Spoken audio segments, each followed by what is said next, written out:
Touchdown Productions, the foothill leader in sports television, is proud to present live from Elk Grove, Laguna Creek Community Stadium on the campus of Elk Grove High School. The Nevada Union Minor football tonight, the final preseason game of the 2010 season. Your DVL and Division I section champion, the Nevada Union Miners, strap it on against a perennial champion, the Elk Grove Thundering Herd. It's the final tune-up before the league play begins, and the football action starts right now. It's your NorCal Game of the Week.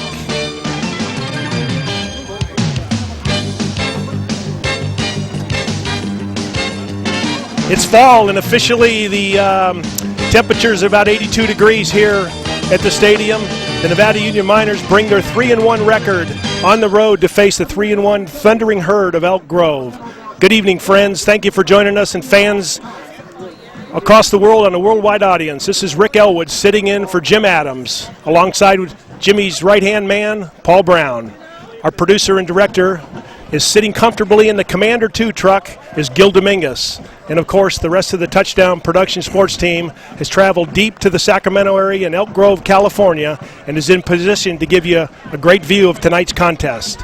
Paul, the Miners get one more opportunity to sharpen their skills before the league play begins 2 weeks from tonight, October 8th, against Granite Bay. That's right, Rick. And, because the Miners have a bye next week and will not be able to play on October 1st, this will be the final game of the preseason for them. And it's a preseason that we've seen the Miner offense improve every week. Right after a slow start and a loss to McQueen of Reno, Nevada Union has scored consecutively the last 3 weeks, 41, 31, and 50 points, racking up a total of 129 points and put some pretty good averages of 32-point averages on the board. And, Rick, meanwhile, the Herd here has struggled a bit this year, scoring only 68 total points in 4 games. And they lost to a rather weak Ponderosa team in Week 1, where NU had a breakout game, scoring 41 points. We've got to remember that was Week 1 when everybody was just getting into the season. Tonight, I think it's going to be a very competitive game since Elk Grove has a bye next week, as they're got to prepare for a pretty daunting task 2 weeks from tonight to play Grant. True. So both teams are looking to hone their offense and defense in preparation for the start of the league. And remember, tonight's game and all of your football telecasts can be seen on demand at NevadaCountyTV.org. So while the teams continue to warm up, we'll remind you, you're watching exclusive coverage of Nevada Union Miner football on the Touchdown Production Sports Network. Hi, my name's Mark from Swayze's Public Wholesale at 140 East McKnight Way. At Swayze's, we have all kinds of automotive tools. We have all kinds of fasteners, 3 different pitches of metrics. We have safety equipment. And don't forget our glove world. We carry over 600 styles of gloves. If your canopy was damaged this winter, we have all the parts and supplies to fix and repair it or expand it. It's Swayze's Public Wholesale. We have everything you need for everything you do. Open every day, 8 to 5 on the weekdays, open till 4 on the weekends. Mike Bratton is the neighbor you can count on for your most important insurance decisions, 24 hours a day. The first step begins with a phone call. Hi, I'm Mike Bratton, your good neighbor State Farm agent, and I look forward to hearing from you. Since 1984, my team and I have been educating clients and developing long-term relationships through personalized and professional guidance on their insurance programs. We will put you in the driver's seat and strive to enhance each encounter you have with us. Like a good neighbor, State Farm is there. The Painter family has been taking care of feeding Nevada County families since 1959. And in October, we'll celebrate 50 years of service to you. At both locations of SPD, you'll always find USDA choice beef and a full-service meat department, a complete deli section, produce department, post office, and everything else that makes SPD so special. SPD Markets, hometown proud, where your neighbors shop. B&C is your neighborhood home and garden center for both builders and consumers. They carry everything you need. In their garden center, you'll find a complete nursery along with expert advice on trees, shrubs, perennials, and garden enhancements. They're open 7:30 to 6 Monday through Saturday and 8 to 5 on Sunday. So start right, start here at B&C True Value Home and Garden Center in the Fowler Center, Grass Valley. And, of course, by Touchdown Productions, the Foothills leader In sports television, this is Gil Dominguez saying thanks a lot for joining us tonight. And be sure to tune in every single week on NCTV, Comcast Channel 11, Suddenlink Channel 16, and ACTV Channel 20 in Auburn. And of course, around the world at NevadaCountyTV.org. Just click on live streaming or on demand. We're Touchdown Productions, making memories since 1997. Guys, back up to you. Thanks a lot, Gilbert. It's good to be here. Let's take a look at the Sierra Foothill League standings here, Rick. Of course, I like what I see in the top row there. Nevada Union, along with two other teams, Rockland and Wood Creek, are all at 3-1. Had a very good preseason like we talked about in the pregame. Followed by Roseville, 2-1. Granite Bay, 2-2. And, of course, we got Del Oro, surprisingly, at 1-3. Pretty good position to be in for our first year in this league, a pretty stout league, and good showing by Nevada Union to be 3-1, coming off the tough loss to McQueen the first game, but substantially righting the ship for the last 3 games. I agree, and they're getting better every week. Here's the Pioneer Valley League. Bear River and Lincoln both are at 3-1-0, and this is, in my view, it's surprising that Bear River is at 3-1. But of course, we expected Lincoln to be the juggernaut that they have been in the past, and so we'll watch as the Pioneer Valley League develops this season with those two teams. Then we have Placer, Colfax, 2-1, Foothill, 2-2, and then we have Center, 1-2. Let's take a moment and offer our condolences to the Bear River Bruins as they travel up to Yuba City. Scott Savoy and Terry Logue take a heartbroken team up at the loss of their teammate Justin Baker last week and Butler, and just a tragic loss. And so our wishes and prayers for the entire crew of Touchdown Productions go out to the Bear River Bruins tonight as they travel up to Yuba City. And I happen to know the Butler family, and it has been a heartbreak week for the entire high school, Rick. It has been a solemn moment and a solemn day for the high school, and as he did play on the football team, I know that they are pausing tonight, taking a knee and saying a prayer for their fallen teammate. Yeah, game dedicated tonight against Yuba City to Justin Butler. So you're watching NU Minor Football on Touchdown Productions Sports Network. Hi, I'm Dawn Whitmore, branch manager at Adecco Grass Valley. Adecco is a full-service human resources provider. I'm Autumn Payne, your staffing consultant here at Adecco. If you're an employer, we have the perfect workers for you. I'm Lisa Harkey, senior staffing consultant here at Adecco. We know the economy is still tight, but we're here to help you find employment. We look forward to serving you.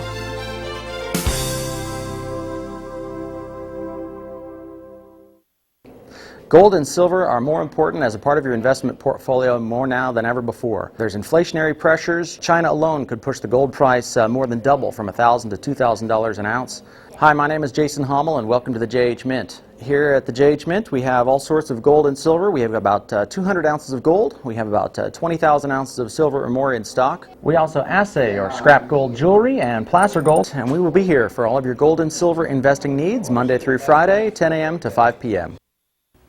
Welcome to Grass Valley Glass, family owned and operated by the Stallman family since 1989. Grass Valley Glass is your local expert in the repair of single and dual pane windows.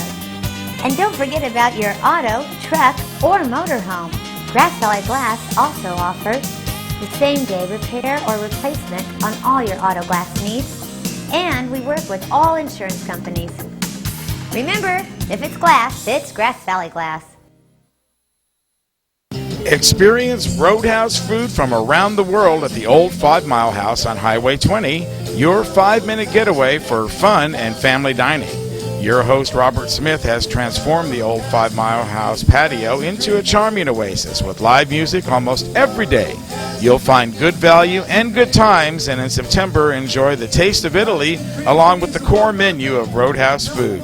Get something for everyone at the Old 5 Mile House, your 5-minute getaway. And of course, by our good friends at All Phrase Solar Heating and Air, Sierra, Nevada County, and Placer customers since 1995. All Phase certified Bryant Premier dealer. All Phase Comfort meets the highest performance standards in the business community, from employees training to customer care. They're fully qualified to help you select the comfort system that best fits your home and budget. Wouldn't it be great to come home to a warm home tonight, or a cool home if we have a hot streak? So their technicians are at your service, and that's from 8 until 5, Monday through Friday, all phase, solar heating, and air conditioning.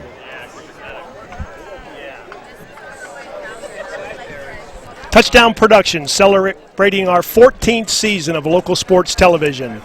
Hello, everybody, and thanks again for joining us. This is Rick Ellwood along with Paul Brown saying stay tuned and be sure to follow Touchdown Productions on Facebook. That's right. You can now become a fan of Touchdown Productions on Facebook and log in to all the sports we cover in the foothills. You'll be able to make comments, see the clips of all of our telecasts like tonight's football game. It's all waiting for you at Touchdown Productions on Facebook. Log on, tune in, and become a fan of Touchdown Productions on Facebook today. And so, Rick, you know, we're looking here now at a picture. There's the NU team. They're not on the field as of yet. They've decided that they're going to warm up off the field. I don't know. Do you think this is strategic? Well, Paul, let's look at last week. Okay, we came out in the first half and were dominated by the Chico Panthers. We were actually down by 9 points at one point. So maybe it's a psych tactic by Dave Humpers to get his team ready and say, hey, listen, we can't do what we did last week against Chico, come down and lay an egg in the first half against Elk Grove Thundering Herd. So maybe there's some things going on out there, some things being said, when the guys challenging each other with a little bit of a gut check to come out full speed. Well, you can see Coach Humpers, and he's pacing back and forth like a caged animal. You can see him there talking to his offense as they snap the ball. I'm inclined to think, Rick, that maybe he's got a formation or some plays that he hasn't done before, perhaps, doesn't want to expose them to the Thundering Herd before game time. Either that, or he's got one of those phony Rolex watches that doesn't keep good time, and someone needs to run out there and tell him there's 4 minutes and 38 seconds left before this game starts. But, you know, here, let's take a look at a comparison of these two teams as we watch Coach Humpers bring them together. It looks like they're going to come on now. Nevada Union rushing yards, as in comparison to the Elk Grove Thundering Herd, 240 yards to 201 yards. Pretty much an even battle there, maybe a little advantage on the rushing side. Where the game really makes a dramatic turn here, 102 total passing yards per game. Elk Grove, only 26.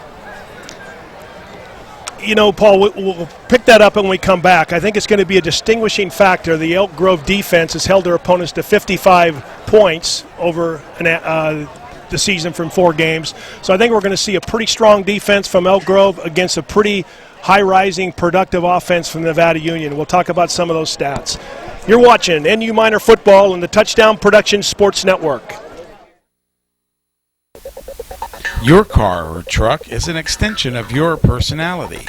Chuck Cavros knows this, so Top This delivers truck and auto attitude every day with in-store displays featuring thousands of products from WeatherGuard, DZ, Bracket Truck Racks, along with a large selection of aftermarket performance products, all from the top manufacturers. So give your car or truck the attitude it deserves at Top This Truck and Auto Accessories.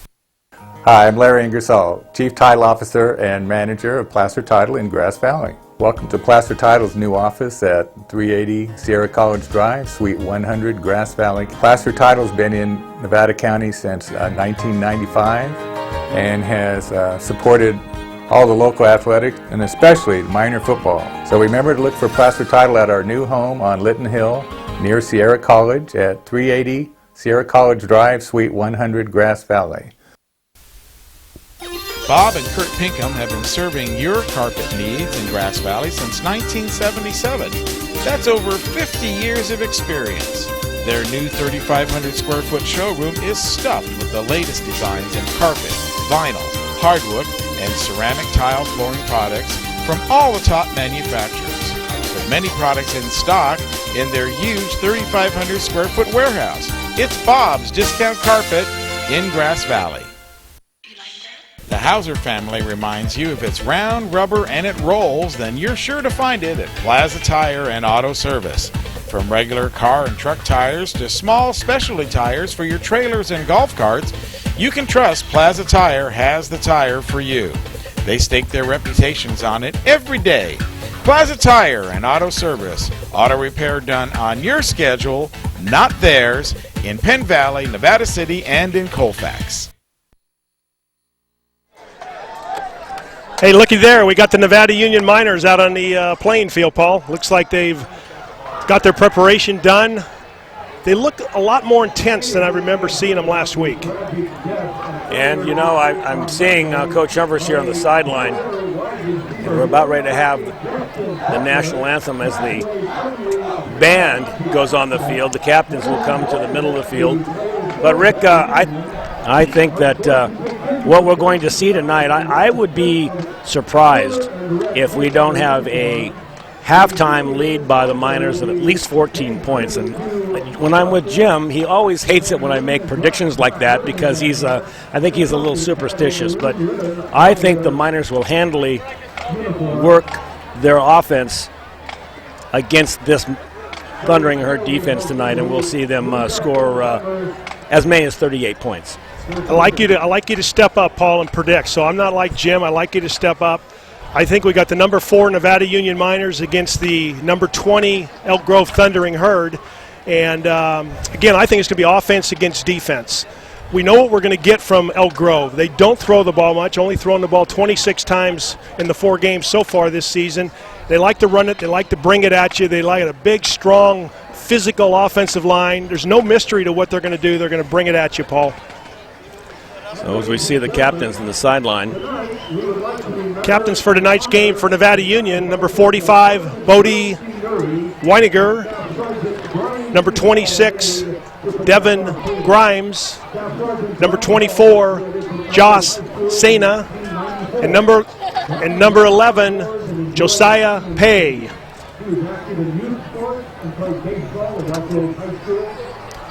Let's take time out now and let's listen to the national anthem.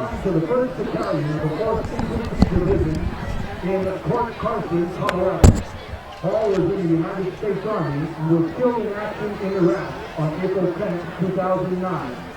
Sergeant Paul was 32 years old. Sergeant Joseph Murray was a 2001 graduate of Elk Grove High School.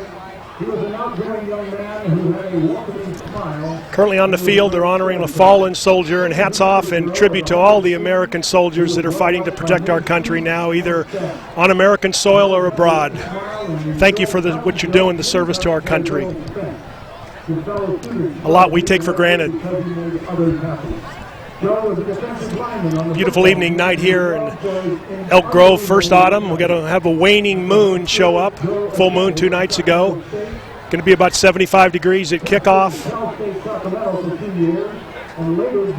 Field is a natural turf put in 2 years ago, artificial turf called a sports turf.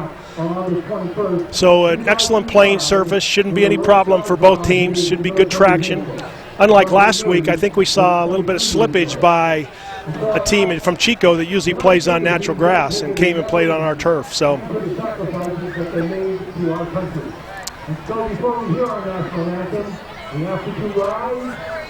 now our national anthem coming up.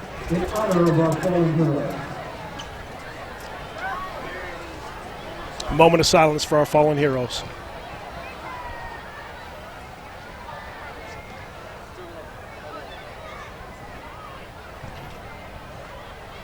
Thank you.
Paul, always fun to see the preparation, the hard work the high school students put into the national anthem, the different varieties. Yeah, the flag's a very nice touch. I haven't seen that. We're about ready to see the captains go out to the field. They will flip for field position. So before we get started, tonight's referees for tonight's game are Kurt Hoffman will be our referee, a 19-year veteran of refereeing, lives right here in the Sacramento area. Doug Wilkinson will be the umpire. Kaylee McGowan will be the lineman. Gene Holliday, the line judge. And Mike Trenton, the back judge, watching the defensive backs and wide receivers. Good crew. I talked to Kurt before the ball game. He's pretty excited about this game, pretty familiar with both schools, Paul, and thinks this is going to be a good rivalry, even though last year Nevada Union handled them pretty easy on a 35-17 game against Elk Grove. Well, I'm expecting tonight to see Josiah Pay really stretch out his arm. I think they will test the defensive backfield of the Thundering Herd early here. Now, there are the Elk Grove captains coming out on the field. We have and I'm glad you're here for this one because number 48, how would you pronounce that last name? That is a heck of a guy. His name is Leitui Gasanoa. I like it. He's a Samoan, and he's got great heritage. We're going to talk a lot about him. He's their leading defender and a great player, and his brother last year was a senior and now playing for Cal Poly San Luis Obispo. Well, he is out there in the middle of the field. He'll be one of your captains tonight, along with Devin Ransom, number 2. Chase Zamara. Chase Zamara, big 6'4", 230-pound wide receiver and quarterback. What's the strategy here, Paul, in the coin toss for Nevada Union? You know, as a rule, Coach Humphers, please close your mic, Gil. The strategy that Coach Humphers virtually always takes is if he wins the toss, he always gives the football to his opponent to start out with. He likes his defense on the field. He likes to choose his field position. In this case tonight, we're really not going to see much there, Rick. It's a very, very calm night. There's not a breath of wind out here. Beautiful, beautiful fall night here in Elk Grove, California. For those of you watching us on the World Wide Web, we are in Northern California. The Nevada Union Miners are from Nevada City, and that is in the foothills above Sacramento. Always have to be reminded that there are those out there that watch this game that aren't familiar with our team, Rick. In Elk Grove, kind of in the southern part of the city, on your way off of Highway 99 down towards Fresno. Looks like Nevada Union has won the toss, and as you predicted, Paul, they're going to defer to the second half, so they want to kick off and set a tempo on defense. It's going to be interesting because I think the big player is a sophomore for Nevada Union, Tanner Vallejo, who leads the team in tackles, is going to get tested tonight, so I hope he's in great shape. Tanner has had 2 excellent nights the last 2 outings. Rick, we keep seeing the sophomore get better and better every week, and you know that's something that you commonly say. This team's getting better and better, but I'll tell you what, this guy is a monster behind the line of scrimmage. If I was a tight end and I had to go out and block this guy, it would be a very long night. Well, as Nevada Union gets prepared for the game, the last minute words of encouragement from Coach Humphers. You said something, Paul, interesting. Defensive coaches look for something called a penny's worth of nastiness.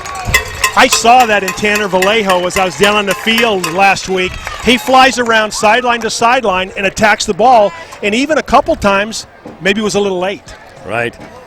And when my coach was looking at me when I was in high school, it was a penny's worth of bench time. They're coming out on the field now. It's time to kick this football.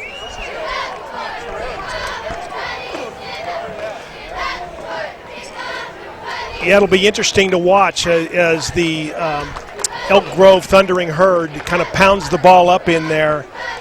They run an offense that's not going to trick you. They're going to point at you and come at you. Like we said, Tanner Vallejo is going to have his game up to the highest level because he's going to have to go sideline to sideline. Not sure who we'll see at quarterback for Elk Grove. They've kind of shifted between Dion Ransom, number 2, and Chase Zamora, number 9. So getting ready for the kickoff, and deep for the Elk Grove Thundering Herd is Robert Frazier, 160-pound sophomore, 5'7". He's kind of a scat back. He plays defensive back also. And Dion Ransom, the guy that they're going to use in quarterback, number 2. So 2 speedy guys, both of them, one a sophomore, one a junior. Here's the kickoff. We've started. It's an onside kick and covered by Nevada Union. So what trickery right there, taking its page out of the New Orleans Saints playbook to do an onside kick. You know, Rick, I'm not sure that's exactly what he had in mind. That kick was low. Now, sometimes they'll try to kick the ball and they'll try to kick it off the chest of the defender. That time it hit number 55, Isaac Encinas. But it hit him in the foot, Jim. I think it about broke his ankle. I don't know that that was a play, but it certainly worked to the advantage of NU. Certainly caught him off guard. 1st and 10, a handoff to Connor Keith. Just kind of takes it up for a yard, 2. Nice fake. The thing I like about Josiah Pay is he carries out his fake, and he's tough to read, Paul, as far as did he give the ball away or is he still carrying it? Connor Keith with his first carry tonight. We're going to see a lot of him. He is the leading ball carrier for the Miners. Motion. Fake rollout by Josiah. Going to keep it. Turns the corner. 5, 10. And beat down pretty hard, and that's one of the things that I find interesting of a quarterback that carries the ball a lot. He's got to be able to take a lot of hits. Josiah can do that. You know, Josiah's still finding his sea legs as far as running the ball. We saw him run very, very few times in the first 2 games. Last week, he got some confidence, had some great speed, and I think we'll see him run the ball more and Humphreys will call his number more often. So 1st and 10 Miners on the 40-yard line. Motion. Hand off to Connor Keith again, right off the left tackle. And let's set that offensive line for the Nevada Union Miners. Tackle by Chris Edwards there, the defensive back, the senior for Elk Grove. Go ahead and set that line, Jim. That line that I'm fond of. So at center, we got number 54, Alex Sainer. Number 55, Taylor King. Right tackle, Nick LeDuc. Left tackle, Cody Long, 6'3", 270 and a senior. And then Harris Volheim, 6 foot, 225 pounds and a senior. So that's the offensive line that Connor Keith just continues to line up behind and just let him bull him out and runs right behind him. Another quick 5 yards by Connor Keith. Bring up 3rd down and about 4. Nevada Union knocking here in this first series of plays, gained the ball on about the 50-yard line after that unusual kickoff. Setting a tempo, 3rd and 4. Man in motion again, handed off underneath. Nice fake by Josiah, trying to get to the perimeter. Can't get outside, fakes a fake, cuts it up inside. Now he's going to the 5, the 10. Touchdown, Josiah! No, he's going to be down about the 4-yard line. A little aggressive on my side. Looked like he was doing one more step. There's more lines out there. You can't play tennis on a field like that, Paul. There's soccer lines, there's football lines, there's lacrosse lines, but what a great run by Josiah. He got away from that first defender. It looked like he may have come up with a loss on that play, but they were having trouble bringing him down. A lot of arm tackling going on. 1st and 10 from the 5-yard line. Single back in the backfield, man in motion. Give it off to Connor Keith up inside. Touchdown. I guess you got to look for that signal, right?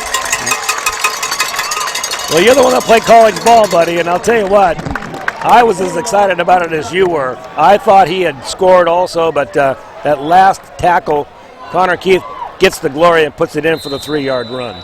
Let me give a mention to another offensive lineman that we missed, number 63, Mike Champagne, a 5'11", 270-pound senior, and the kick is good.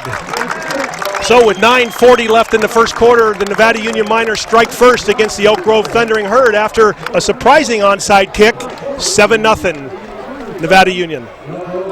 And I got to say that the coach for the Thundering Herd, this is the worst possible scenario that he didn't want to get behind against the Miners, that's for sure. And now we're going to take a look here. I'll do the replay here on this touchdown. Rick, we'll see Connor Keith. Pretty simple play to the right side. He's going to follow Cody Long right there, right up the middle. You can see the way the hole just opened up. That offensive line just blew them out. An impressive drive by Nevada Union. A great run at 3rd and 4. Looked like Josiah Pay was going to get stopped. Faked a guy out, cut it up inside, took it down to the 5-yard line. So nice drive, set a tempo, a surprising onside kick. Now we're ready for the second kickoff. You know, let's give credit where credit's due, too. I said it was Cody Long. Actually, it was number 54, Alex Shunner, that cleared out the defense so that he could walk basically untouched into the end zone. So we'll kick her off.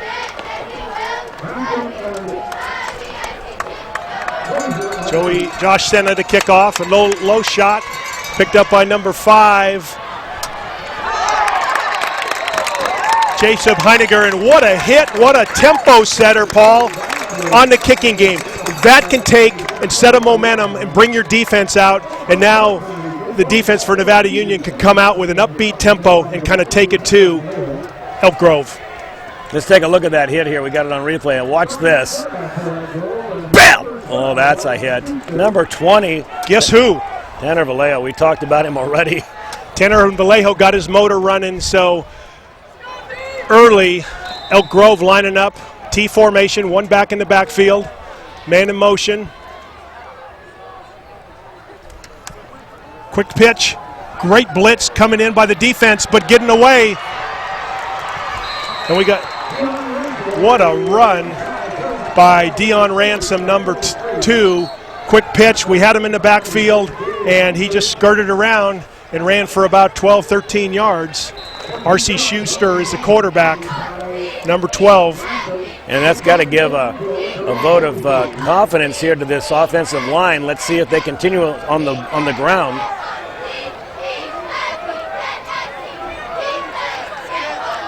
Elk Grove back, and again, pitching coming the other way. Kind of student body right. Cody Long misses a tackle.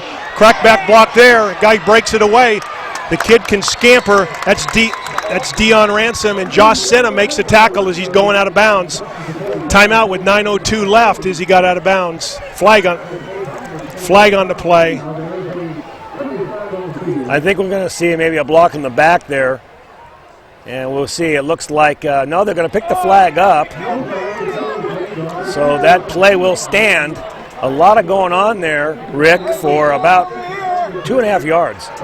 Yeah, great quickness by Josh Senna, getting to the sideline, making a tackle. Josh has 22 tackles on the year so far, so he's a guy that kind of moves in and out and makes big plays. So Elk Grove, 2nd and 8, man in motion. Fake to him, we're going to throw the ball. Back to pass, something they don't do often. He's scrambling, lefty, throws it soft. Oh my gosh. That was close. Robert Frazier out there on the flats kind of waiting for the pass. It was, he dumped it off. That was Schuster dumping it off in the last moment. And if you're going to get hit like Robert Frazier got hit, you might as well catch the ball, Paul. It was pretty good, tenacious defense. So brings up a 3rd and 8. Elk Grove lining up with T-back formations. Quarterback under center, man in motion. Hand it off to Robert Frazier, turns the field. Good pursuit. And again, the defense by Nevada Union all pursuing to the ball. I think they have a routine of 11 men on the tackle. And one more time on his side of the field, Josh Senna coming up and making the hit, forcing him out of bounds, brings up the 4th down. 4th and 4, looks like Elk Grove's going to punt, but you never know. I mean, they've got the ball on the at midfield, so they're not going to gain much yardage if he launches one. Back to receive is Nevada Union folks. And Coach Humphers here. Coach Humphers is going to take a timeout. His team comes over to talk. I don't think he saw something he didn't like, or if he's just going to talk to his team about a return. As a rule, Nevada Union likes to fake the reverse on their kickoffs, and they hide the ball very, very well. Maybe he's going to try to set something up here, right or left, and try to get a return here.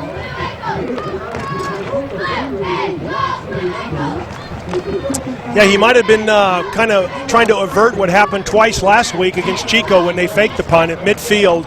So back to receive, we're going to have Tyler Houlihan, number 7, a 5'9", 155-pound junior, and Gabe Humphers, number 8, a 5'10", 170-pound junior who played a lot of offense last week, too.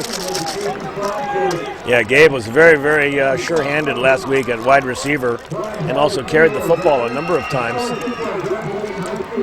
You know, I would be very surprised if there was a fake punt at this point, Rick. It'd be rather desperate. They just have too far to go. I have been wrong, though. But that time you were mistaken. So he does punt, sends it down, get away from the ball. The ball's rolling free. So Houlihan gets away from it. Looks like the ball's going to roll dead on the 10. So Nevada Union will take over with 8:12 left in the first quarter, leading 7-0 over the Elk Grove Thundering Herd. They'll take over on the 10-yard line. Kind of going to set a tempo. Haven't thrown the ball once yet tonight, Paul. No, and the Thundering Herd wasn't able to get a first down that time. And, you know, they had some opportunity. 2 plays that were stopped cold, and both of them by Josh Senna on the right-hand side that could have gone a long way. So the Herd not showing that they can move the ball on the first down play of downs here against the Miners. Josiah under center, turns, hands it off, carries out his fake, and hands it off to big pile right there to Devin Grimes. Devin Grimes. Devin Grimes, who's had 34 carries for 345 yards, averaging 10 yards a carry. Our player of the game last week and the week before. You guys seem to like him. So 2nd and 8. Handoff up the middle. Again, that big offensive line just bowling people over. Number 74, Nick LeDuc, just driving people out of his way. Devin Grimes carrying right behind him. Actually, I think that was Connor Keith, the ball number 44. So big down, 3rd and 4. Haven't thrown it yet. They like to roll out, throw the ball into the flat here. Let's see what Coach Humphers has up his sleeve. Again, quick handoff up the middle. Oh, good fake. Connor carried out that fake well, and he handed the ball off to the back in motion. Gabe Humphers is limping a little bit, so that could be a tough loss of a guy that plays defensive back.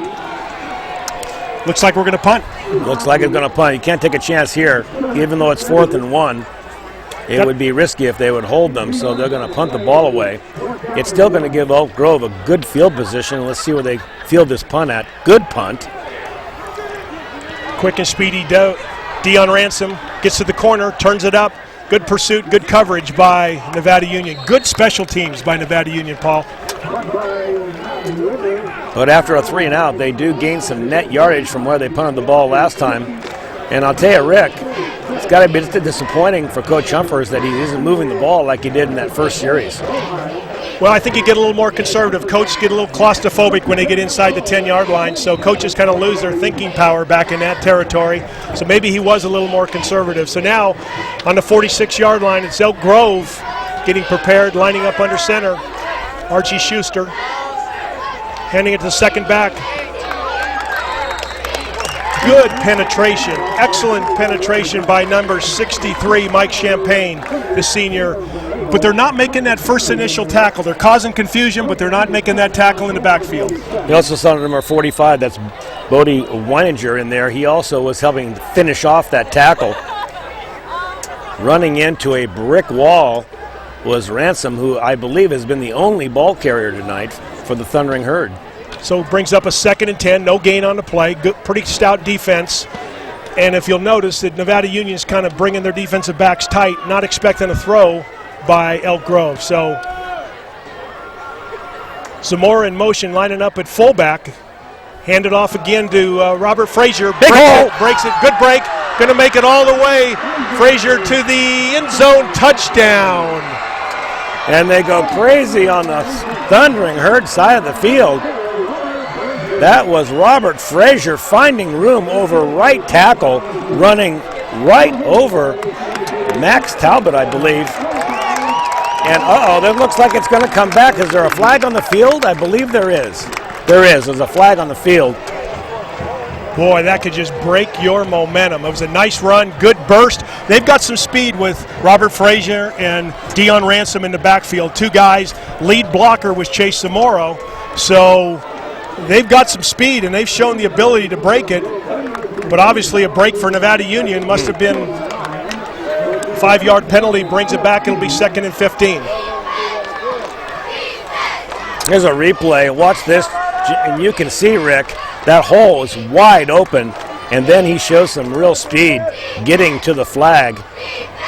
And once he breaks to the perimeter, Matt Whitler doesn't have a chance of outrunning him to the end zone. So here we are, 2nd and 15. Again, big Chase Zamoro lining up at fullback. He had a great block on the last play. And Robert Frazier carrying the ball, actually Dion Ransom carrying the ball up the middle for maybe a 1-2 yard gain, and Tanner Vallejo on the tackle. Who was that on the tackle? Tanner Vallejo. So he's Have we said his name before? I think the kid has a future here at Nevada I think Union. he's made 4 tackles already, and it's only the 2nd series. Vallejo having a big game. He's a 6'1", 200-foot sophomore. And at 14, 15 years old, he's just learning how to walk and chew gum, and the kid is a monster. So 3rd and 13, looks like a blitz coming from Nevada Union, and picked up nicely. Nice job by Dart Harding, Adriel Dart Harding on the blitz. So again, Humphreys and the defense not fooled, said, we know what they're going to do. They're going to do a little rollout, and watch this. Let's watch Harding come through here, and he comes through almost untouched. Nobody is going to put a hand on him, and he smells blood. Throwing down Archie Schluster. Nevada Union to receive the punt. So back deep again, they're going to let it go. Gabe Humphreys not sure. They got to get away from the football. The ball's going to be downed on the 15-yard line. So one of those guys is pretty good sure-handed. Gabe Humphreys or Tyler Houlihan's got to catch those. Either fair catch them or Humphreys has got to catch them, or that, or make a fair catch or an opportunity to run one back. That's Humphreys, the coach's son. Yeah, you better get his name right. He'll come up here. Holy Toledo. He'll make you wear one of those bucket hats. You don't want to do that. It won't be Dave, it'll be Mom that'll come up and set me straight. So there you go. 1st and 10, Josiah Payne in the shotgun. No backs, man in motion. Handed off underneath to Devin Grimes. Ooh, just lowers his shoulder and delivers the blow. This kid, there's 2 kinds of running backs. Those who get blows delivered on them and those who deliver the blow. And Devin Grimes delivered the blow. That's a fact. He loves to lower his head. If he knows he's going to be tackled, he's going to punish that defender. Nice gain of 5. Again, we still haven't thrown the ball yet. Nevada Union all running plays. Again, handed off to Devin Grimes. Waits for his blocking, gets up inside, turns it, gets a first down, fighting, legs driving. Excellent job by Devin Grimes. Tenacious, legs driving, getting those extra yards, and securing the football. Yeah, you're not going to bring Grimes down with an arm tackle, that's for sure. In fact, arm tackling was the problem and why they didn't get Josiah Pay down on their scoring drive. One of the guys that doesn't get a lot of credit here are the wide receivers, Jake Holfeints, the downfield blocking. These guys are kind of the unsung heroes if the ball's not thrown. They're usually guys that don't like to get their face dirty, but he made a nice block for Devin Grimes downfield. So 1st and 10, Miners on about the 34-yard line. Direct handoff. Snap directly to a little trickery in the backfield. A little confusion, not sure if they knew what they were doing or we knew what they were doing, but it's a direct snap to Connor Keith. It looked like a play that was designed because Josiah Pay carried out the fake. And there was some redirection by Pay before the play started, so there may have been some confusion on that one. Brings up 2nd and long. Still haven't seen a pass here. Josiah in the shotgun. Back, he's going to throw here, rolling left, going deep into the flag route. 2 guys in the vicinity and just puts a little bit too much air under it. Had their guys beat. Tender receivers, Jake Tilley. And Max Talbot was out there as well in the pattern. So I wonder if there's a little confusion on the routes that they both ended up in the same zone. Yeah, that is unusual, don't you say? But you know something, he also overthrew that ball. When Josiah looked up and saw 2 receivers, that may have been the reason why he decided to air it out. gives us a good indication of the kind of arm Josiah Pay has as a junior. Just really let it, nice tight spiral to the out route. A very tough throw. Brings up a 3rd and 9 for Nevada Union on the 34-yard line of Elk Grove. Motion fake, Josiah rolling to his left, looking again in the same spot, throws it downfield. Excellent coverage by number 7, Chris Edwards of Elk Grove. Ball was underthrown a little bit, and the receiver had to wait for it, but excellent coverage. No hands on the receiver. The defender, Chris Edwards, right there. Nobody fooled. You do a good color job of that. Yeah, I like the way you did that. Exactly right. That ball was underthrown, a little bit too much air underneath it, and now we're going to see a punt. Hey, being an old wide receiver, I just like to see receivers get their chance at the ball. So Nevada Union to punt. Got to be careful of Robert Frazier. He has a 65-yard return so far this year, but the ball is just going to bounce and roll dead on about the 22-yard line. Good punt, so the defense has got to come back, kind of set a tempo. And you know, Rick, so far, of course, we see that NU here, as we're winding down this first quarter, is ahead 7-0. But I really see, in comparison with some of the first quarters we've seen this year so far, they really haven't gotten their sea legs. They seem to me to be a little unsure. We've seen some redirections by Pay in the backfield, showing people where to go. We saw Coach Humphers take an early timeout.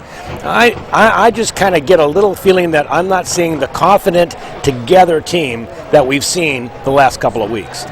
Well, sometimes that happens when you travel a long distance. You got to get out of school early, get on the bus. There's a level of enthusiasm. So there's a penalty on the play. It looks like it's going to holding is going to back up Elk Grove another 10 yards. So they're going to start their drive on about the 12 with 1:58 left in the first quarter. Nevada Union up 7-0. This is a real statement defense, in my opinion, Paul. If Nevada Union can stop them here, they can set a pace. 1st and 10, Elk Grove. Turn, hands it off. Tenacious in the defense, stacking it up inside. Well, one thing for sure, they're not running between the guards. That's the 3rd or 4th play. We've seen them try to run right up the middle, and there's nothing there. I think great job by middle guard Mike Champagne and left tackle Sam Hartunian, who've done a great job of just stuffing it up inside, getting to their gaps. 2nd and about 10 for Elk Grove. Frazier in motion, hand to him, trying to get the sweep to the corner. Oh, a nasty hit. A nasty hit by Gabe Humphers, and Bodie Weininger on the blitz. A nasty hit on Robert Frazier. And you can see Gabe, as he comes back, number 3, he's got a swagger about his walk back to the huddle. It was one of those, he didn't say it out loud, but he said, "Do you see that?" Loss of about 1, so it's 3rd and 11 for Elk Grove, deep in their own territory. 53 seconds left in the first quarter. Schuster, a lefty, back. The blitz is on again, and they sack him again. Tanner Vallejo, nice job on the blitz. Excellent job by the young sophomore, and I think the defensive game plan is pretty clear. They're going to have to block Tanner Vallejo. That's one of the game plans they're going to have here for the second quarter.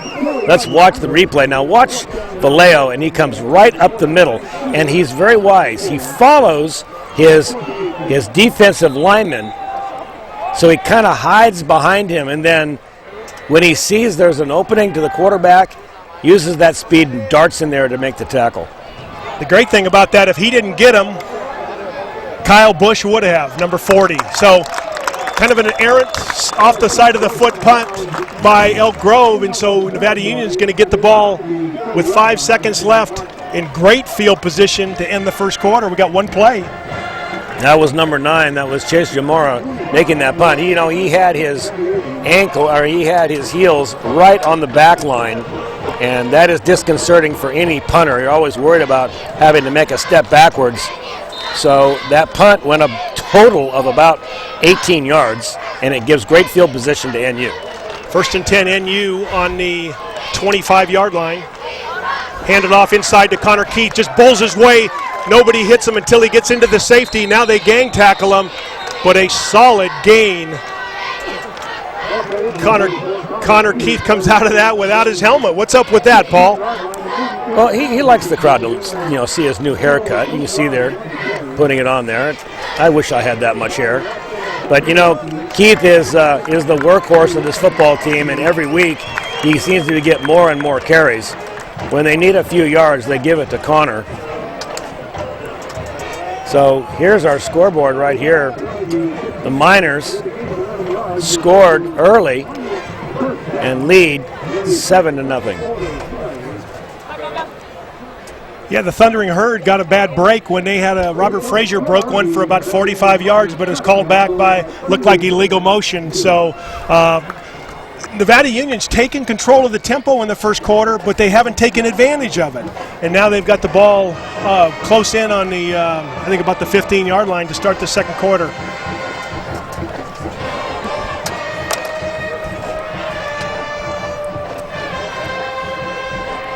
Hi, this is Rick Ellwood with Paul Brown bringing you Nevada Union Miner football at Elk Grove Laguna Creek Community Stadium in beautiful Elk Grove.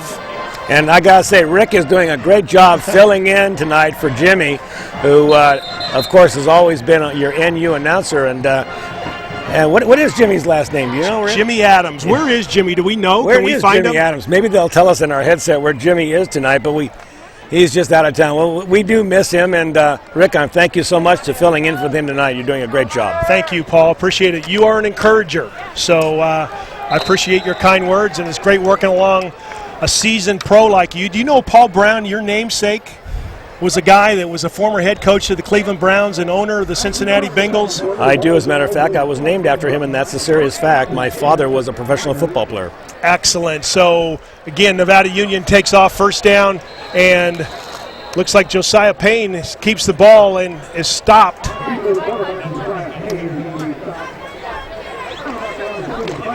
You're confusing us, Gil. So on the first carry of the second quarter, looked like there was virtually no gain. It was a handoff to Connor Keith, and that big, stout defensive line by Elk Grove, led by number 92, and he is a big boy.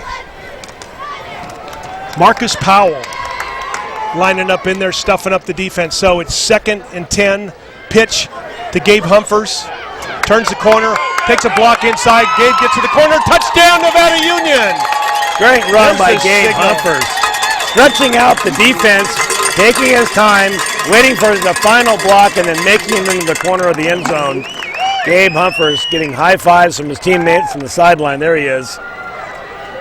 That's the way to take advantage of great field position, Paul.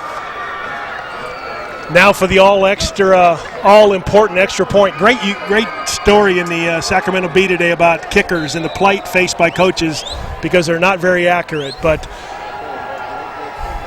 Nevada Union kick, nice by the left footer, up and good. So with 11:10 left in the second quarter, it's Nevada Union Miners 14, the Elk Grove Thundering Herd nothing. Now let's watch Gabe Humphers, and this is something you don't generally see from a halfback at this level. But now watch him look at his blockers as he's coming around the outside. He wants to stretch it out as far as he possibly can. There he sees the block coming by Connor Keith, and Keith is the decisive block that pops the yardage and gets him into that corner.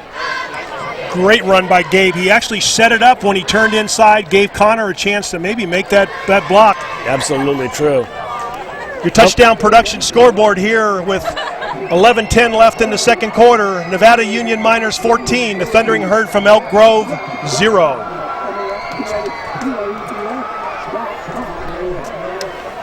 So there we go. We took advantage of great field position, a bad punt off the side of the foot by the Elk Grove punter Chase Zamoro, and now we score, kind of get it upbeat, a tempo. It's 14-0 Nevada Union.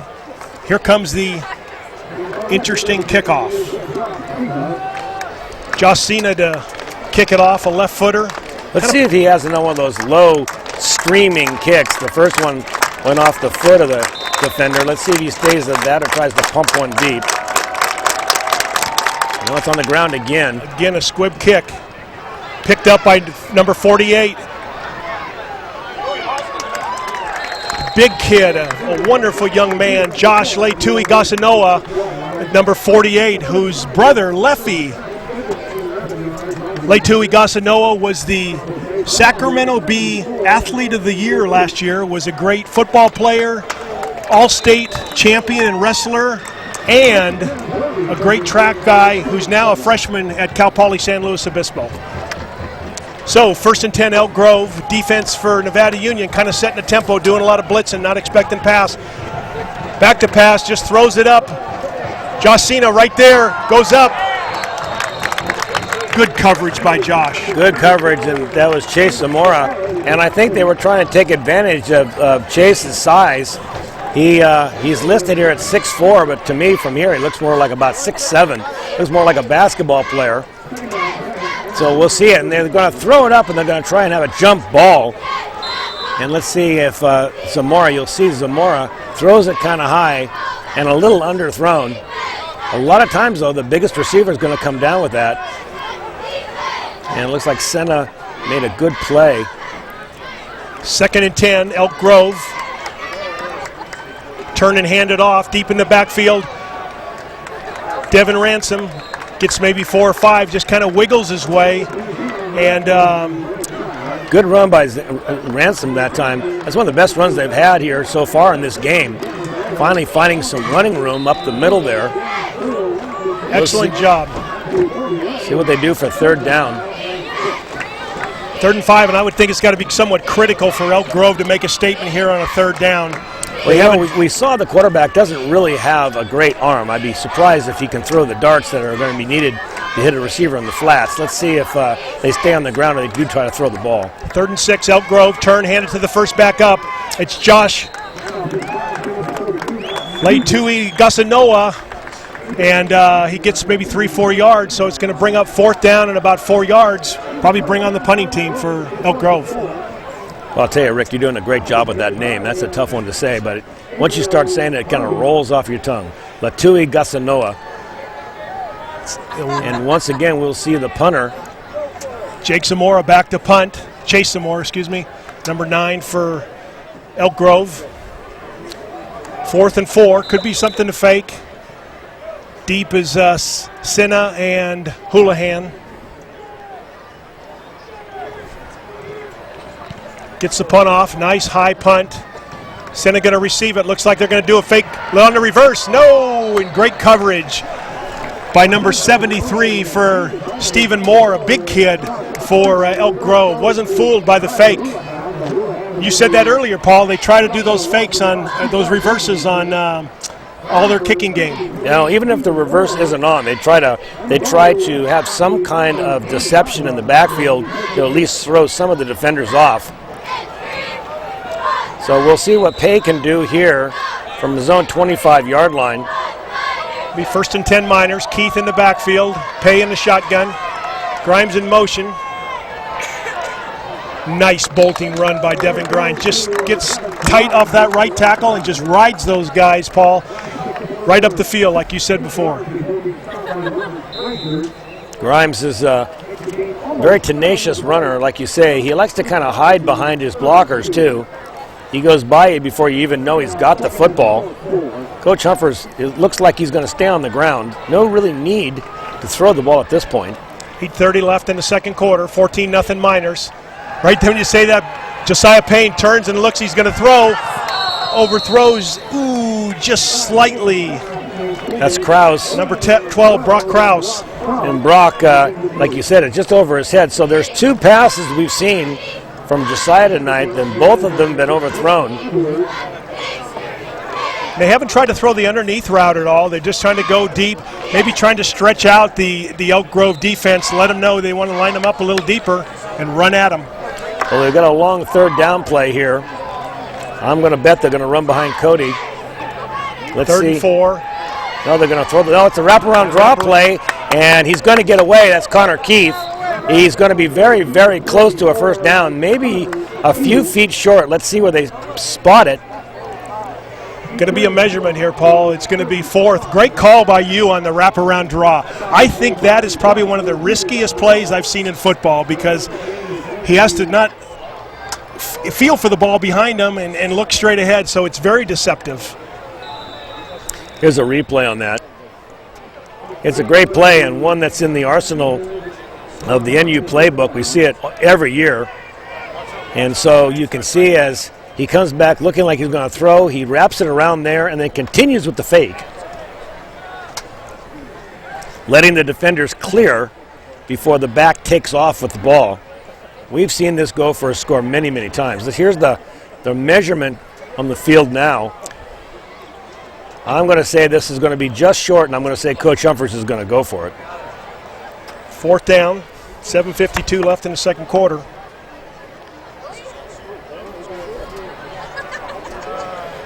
Short by inches. Looks like the nose of the ball is short.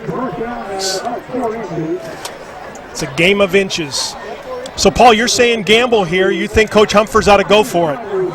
Well, when you're up by 14 points and your backs are getting big chunks of yardage almost every time they carry the ball, I'm not sure how much of a gamble it is. Yes, if they were to give this ball up right here, and this would give some great field position to the Herd, but the Herd hasn't shown us that they can move the football yet, so I think it's a no-brainer. Bringing in another big either blocker or lineman, number 13, Max Talbot.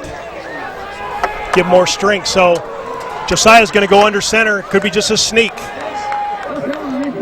4th down, 1 inch. They may try to draw them off sides too. Let's see if he's got a hard count on.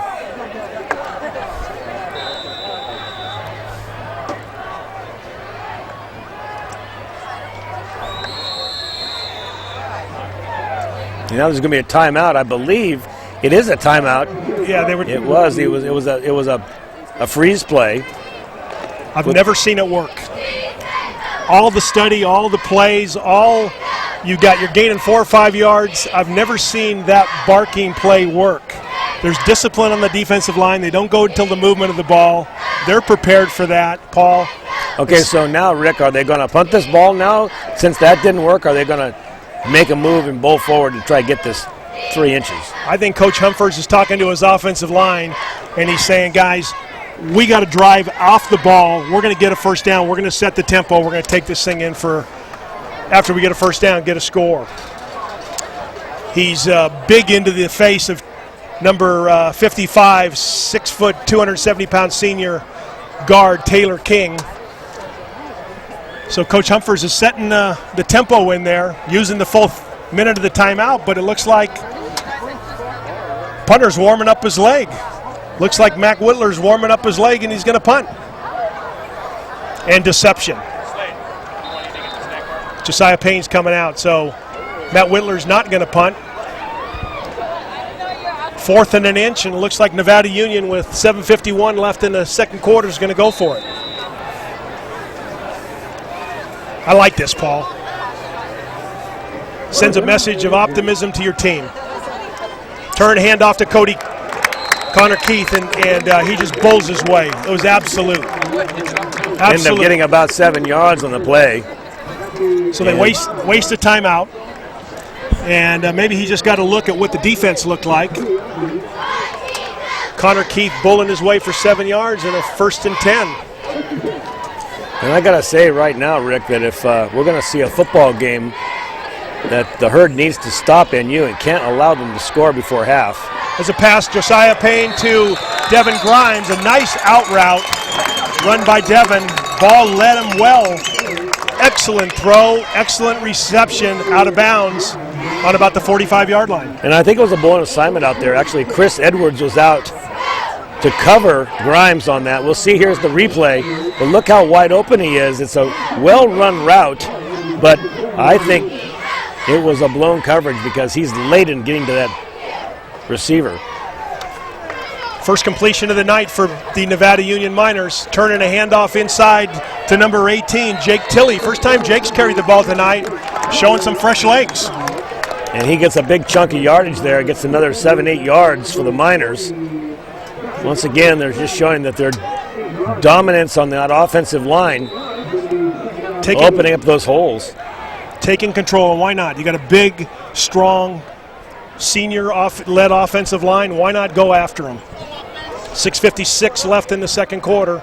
1st and 10, or 2nd and 2, Nevada Union. Handoff inside again to Tilley. excellent leg drive. I guess that was Brock Krause, number 12. It was Brock Krause. I thought it was Tilly as well. Number 12 coming in, getting some ball carrying time. Krause giving Connor Keith a breather. So 1st and 10, Nevada Union. Mix it up a little bit on the with the pass, first completion, and now they're running the ball. Devin Grimes to the corner, trying to get outside, and a nice tackle.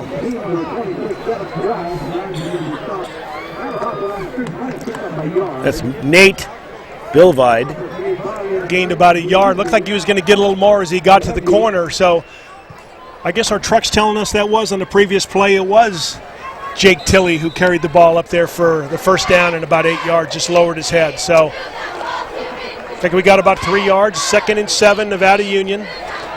5:55 left in the second quarter.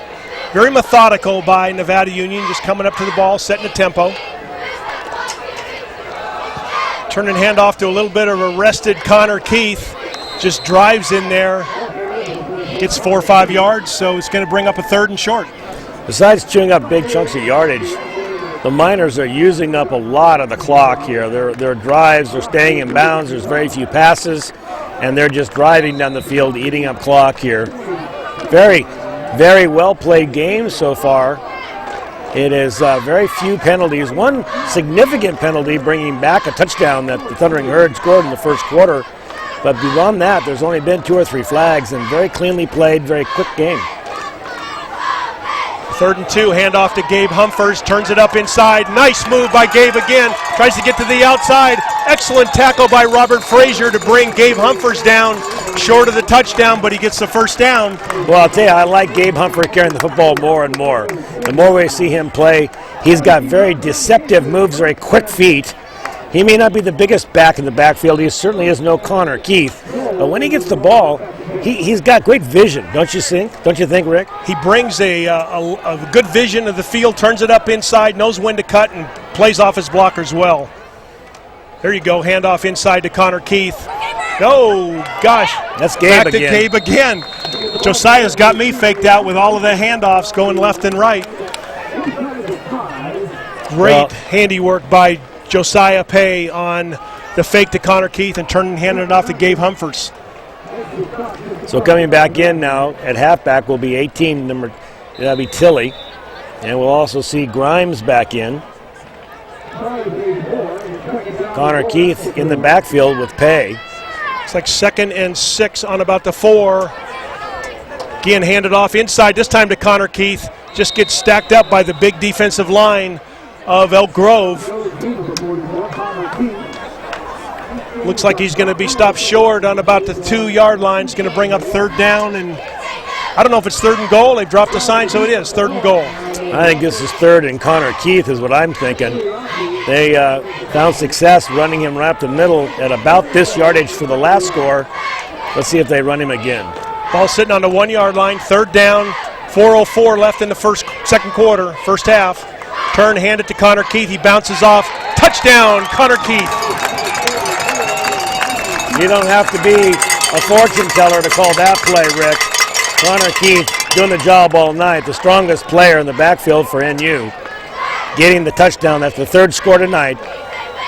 Great bulldozing run by Connor just off the left hip of Nick Leduc, the 6-foot, 190-pound senior, number 74. Nice job. So extra point try, kick by Josina is up and good. And now you can see Senna, after he pumps it through, they're about ready to click on the scoreboard. Actually, maybe we have a penalty here. Senna is still on the field. We'll see if they have to re-kick it or if the penalty will be against Elk Grove. So with 3:58 left, the scoreboard's still showing 20-0, and legal procedure NU. And I keep butchering Josh's name. His mom's going to come up here and set me straight. It's Senna, right? It's Josh Senna. Josh and Mrs. Senna, I apologize. Good kid, left-footed kicker. He's a grappler. So in the offseason, he gets out and wrestles a little bit. A little bit longer distance makes this about a 15-yard field goal try. Senna hits it up and good. No problem for Senna. In fact, that ball had plenty of steam on it. It could have gone another 30 yards. So, NU scoring 21 unanswered points here in the first half. 3:58 left. Let's take a look at the quick replay here. And again, we see Connor Keith doing what Connor does. Waits for his blocker, but he really doesn't need the blocker. He's almost in the end zone by the time he gets the ball. Plenty of room there on the left-hand side. Nice congratulations by Max Talbot. Welcome him into the end zone. It's a team game, right? Good job, Connor. Way to get to the end zone. I was right ahead blocking for you. So with 3:58 left in the second quarter, it's 21-0. Nevada Union Miners kind of setting a tempo and making a statement here against an Elk Grove team that I thought was going to be more stout on defense, Paul. I did too, and you know, Elk Grove needs to get some kind of a drive going here. They just a couple of first downs, something to bring them some kind of offense, which we basically haven't seen at all tonight. With the exception of that one big breakaway run that was called back, they've been stopped cold by the NU defense. When you're dealing with 14, 15, 16-year-old kids in the prime of their life, what happened to Robert Frazier, that callback on that touchdown, can kind of break your spirit a little bit, and we've seen Elk Grove down on the last 3 series. Back, we have Dion Ransom. Oh, and they're going to try an onside kick again, and they're not going to get away with it this time, Rick. It looked like a design onside kick. Now, the NU players are pointing that they got the ball, but no, I don't think so. That was... Nice job by Brock Krause, but they always point the way of their own team. So it's going to be 1st and 10 at the 44-yard line by Elk Grove.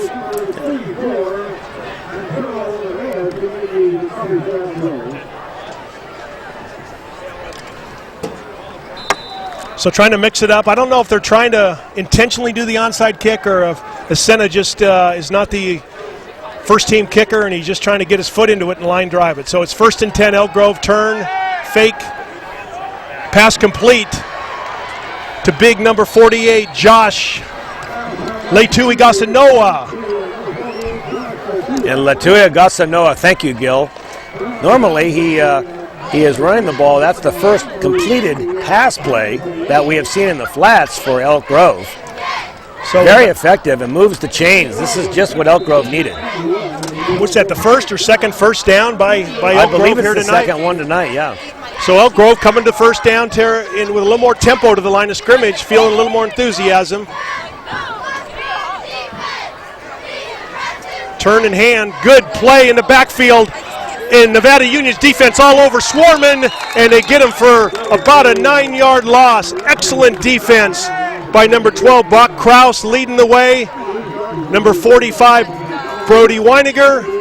And you gotta believe, number 20, Tanner Vallejo, was in the middle of that traffic accident. Yeah, that's what it was, too, a traffic accident. For a moment, they gave him a feeling like he might get away, but Vallejo came and shut that door. That was second down now and about 18. Again, another tempo breaker. Great job by the Nevada Union defense. It's 2nd and about 18 for Elk Grove. Going to be probably a delay of game, or maybe a guy moved in the offensive line. They got some big boys up there. Evan Autry, 6'4", 240, a senior. Number 76 for Elk Grove, might have jumped.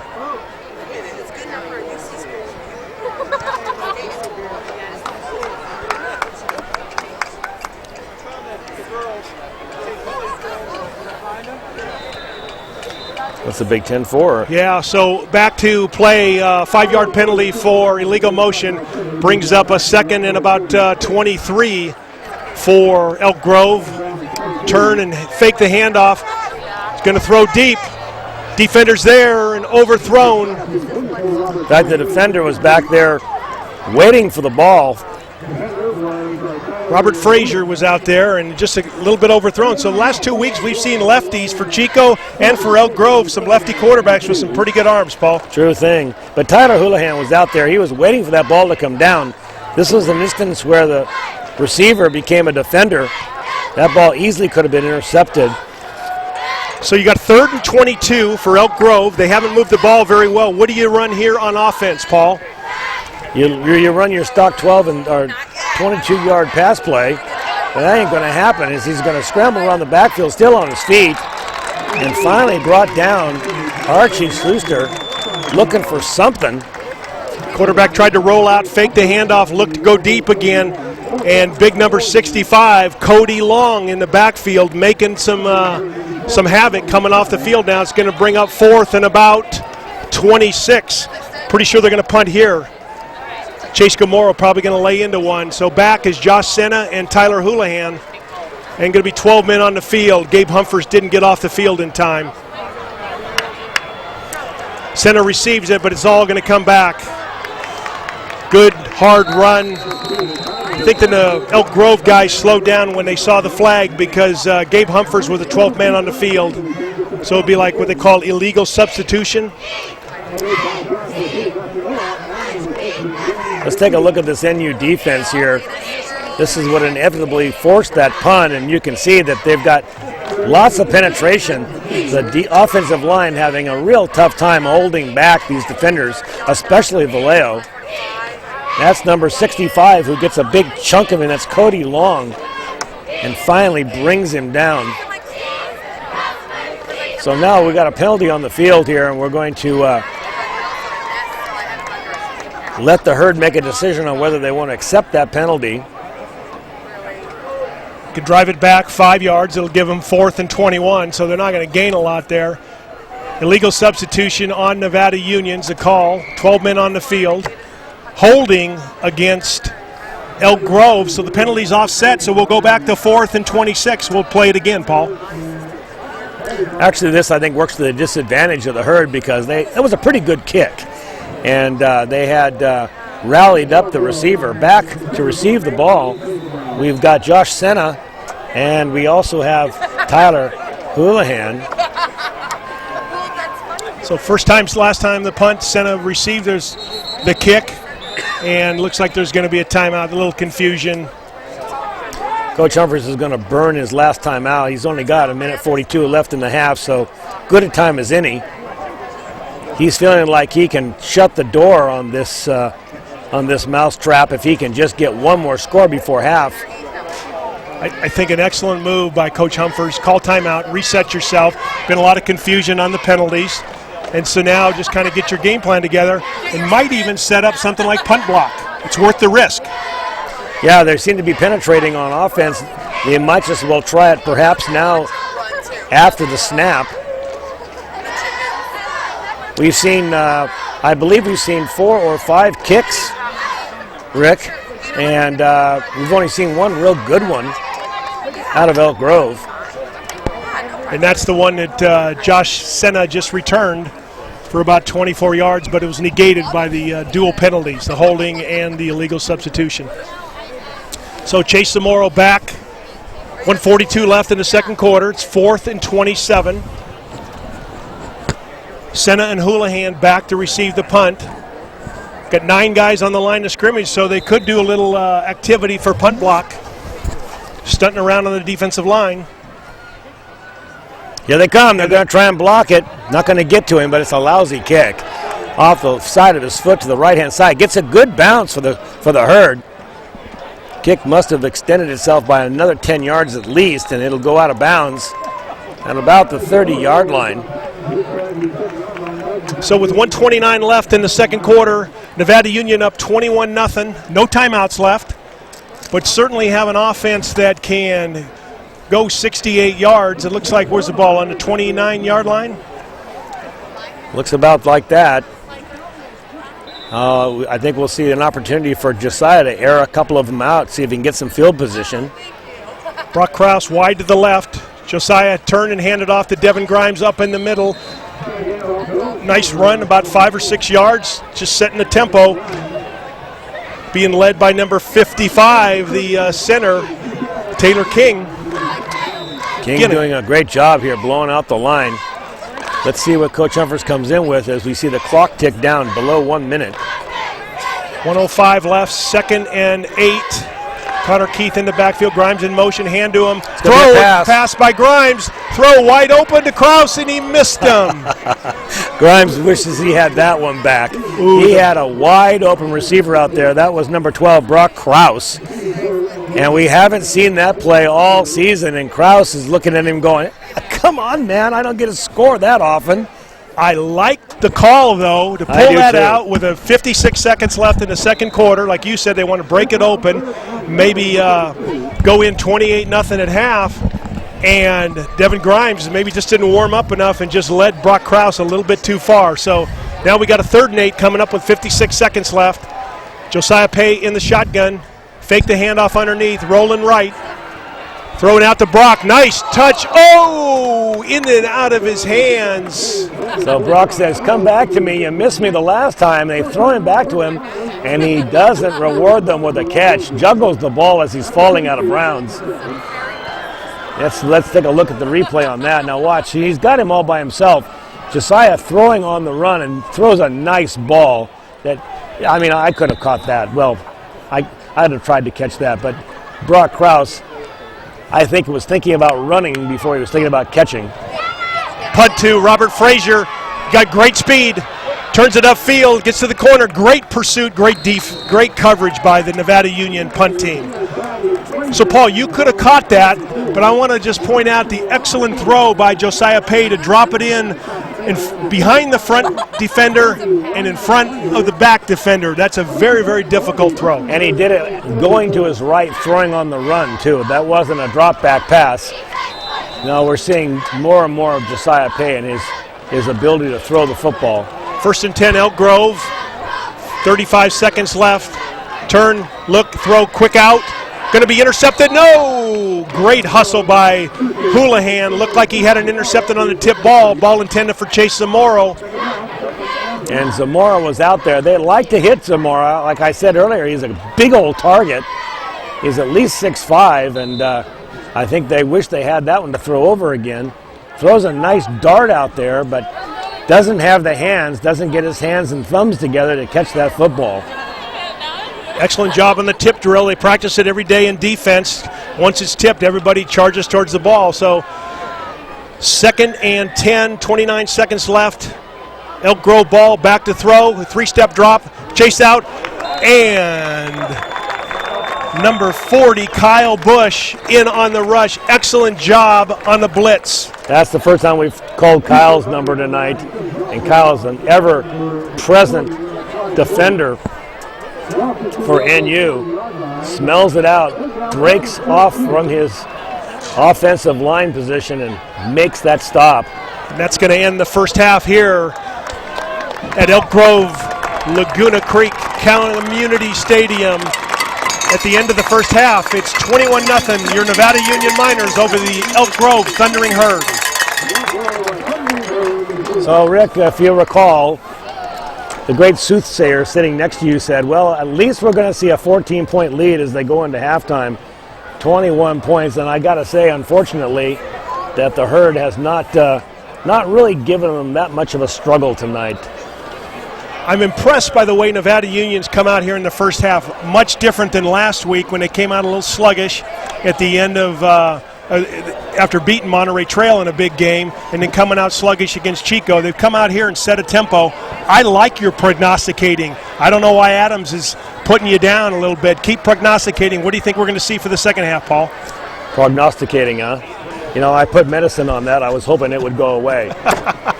But, you know, prognosticating, I don't know that the Herd has the horses to get back in this football game, to tell you the truth, Rick. We've seen them here try to throw the football. The patterns are one-dimensional. They've got one receiver that they're confident in, so they don't really have that deep threat.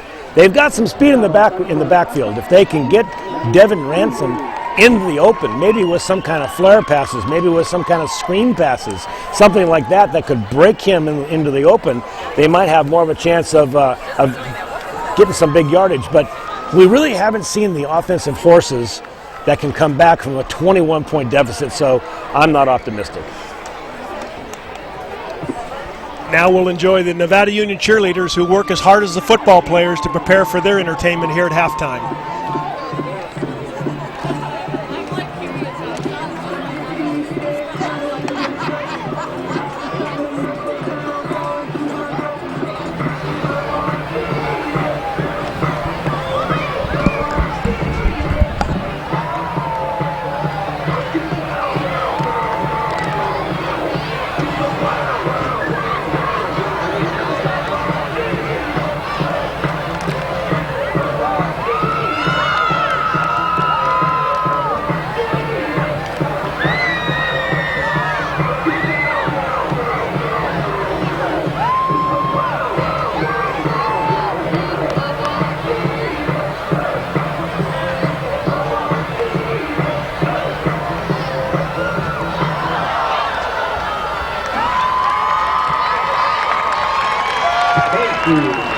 High School.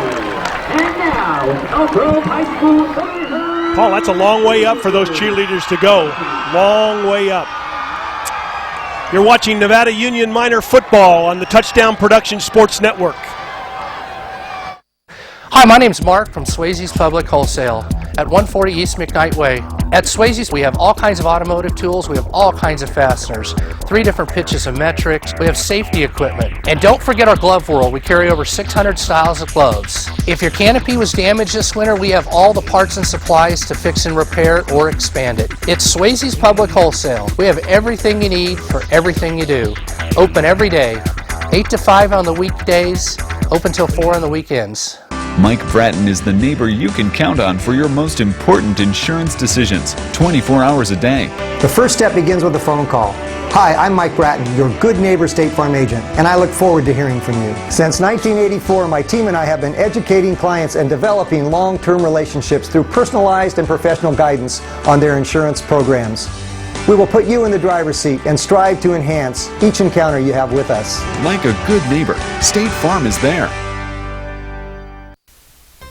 The Painter family has been taking care of feeding Nevada County families since 1959, and in October we'll celebrate 50 years of service to you. At both locations of SPD, you'll always find USDA choice beef and a full-service meat department, a complete deli section, produce department, post office, and everything else that makes SPD so special. SPD Markets, hometown proud, where your neighbors shop. B&C is your neighborhood home and garden center for both builders and consumers. They carry everything you need. In their garden center, you'll find a complete nursery along with expert advice on trees, shrubs, perennials, and garden enhancements. They're open 7:30 to 6 Monday through Saturday and 8 to 5 on Sunday. So start right, start here at B&C True Value Home and Garden Center in the Fowler Center, Grass Valley. And, of course, by Touchdown Productions, the Foothills leader in sports television. This is Gil Dominguez saying thanks a lot for joining us tonight. And be sure to tune in every single week on NCTV, Comcast Channel 11, Suddenlink Channel 16, and ACTV Channel 20 in Auburn. And, of course, around the world at NevadaCountyTV.org. Just click on live streaming or on demand.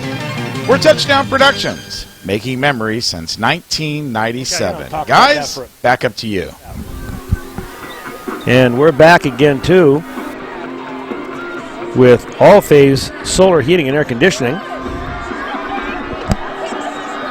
There we are, all-phase. Our good friends at all-phase solar heating and air conditioning. It's time to expect more from your heating and air conditioning system. All-phase uses superior patented technology that removes more airborne allergens from the filter and filters them out of the air in your home. All-phase is a certified Bryant Premier dealer. Their certified technicians are trained to diagnose, repair, or replace any part of your HVAC system in your home or in your office to ensure that you stay warm in the winter and cool in the summer. Wouldn't it be nice to come home to a warm house tonight?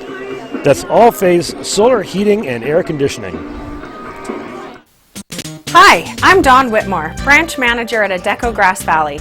Adecco is a full-service human resources provider. I'm Autumn Payne, your staffing consultant here at Adecco. If you're an employer, we have the perfect workers for you. I'm Lisa Harkey, senior staffing consultant here at Adecco. We know the economy is still tight, but we're here to help you find employment. We look forward to serving you.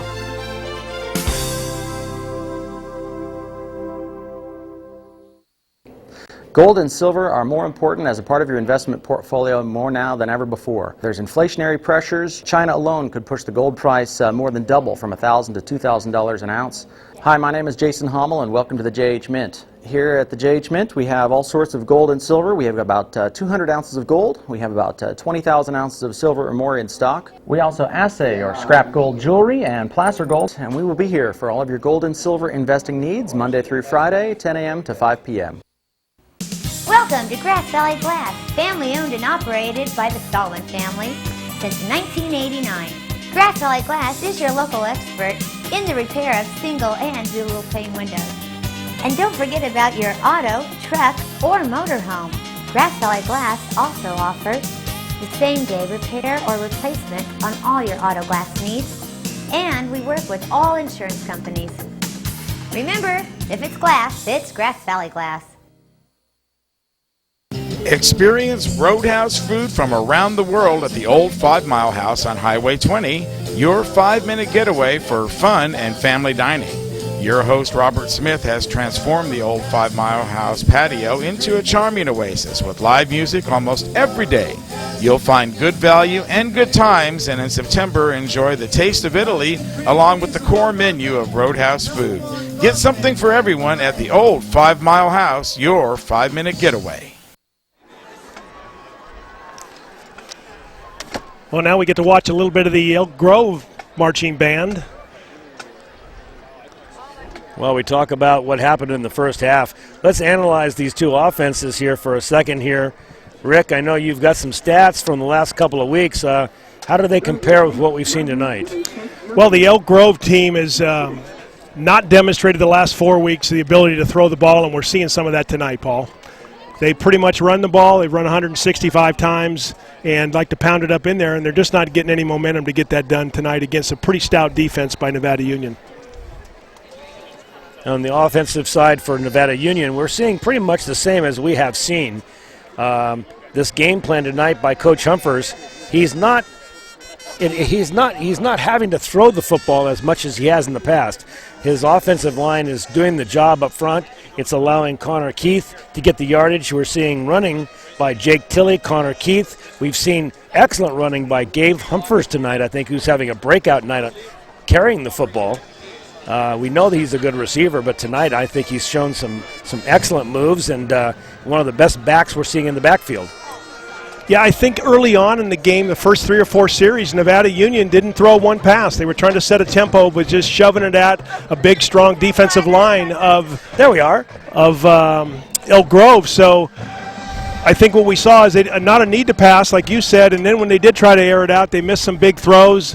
But Josiah Pay hit a big throw to Devin Grimes late in the first half and got them going on getting ready to go to their third score. You know, I know, Rick, that this is the first NU game that you've seen this year, but I got to tell you that even though they're ahead by 21 points, I think this is far and away the I'm not going to say a bad game because they're not having a bad game, but I just don't think they're as in sync as they were the last 2 weeks.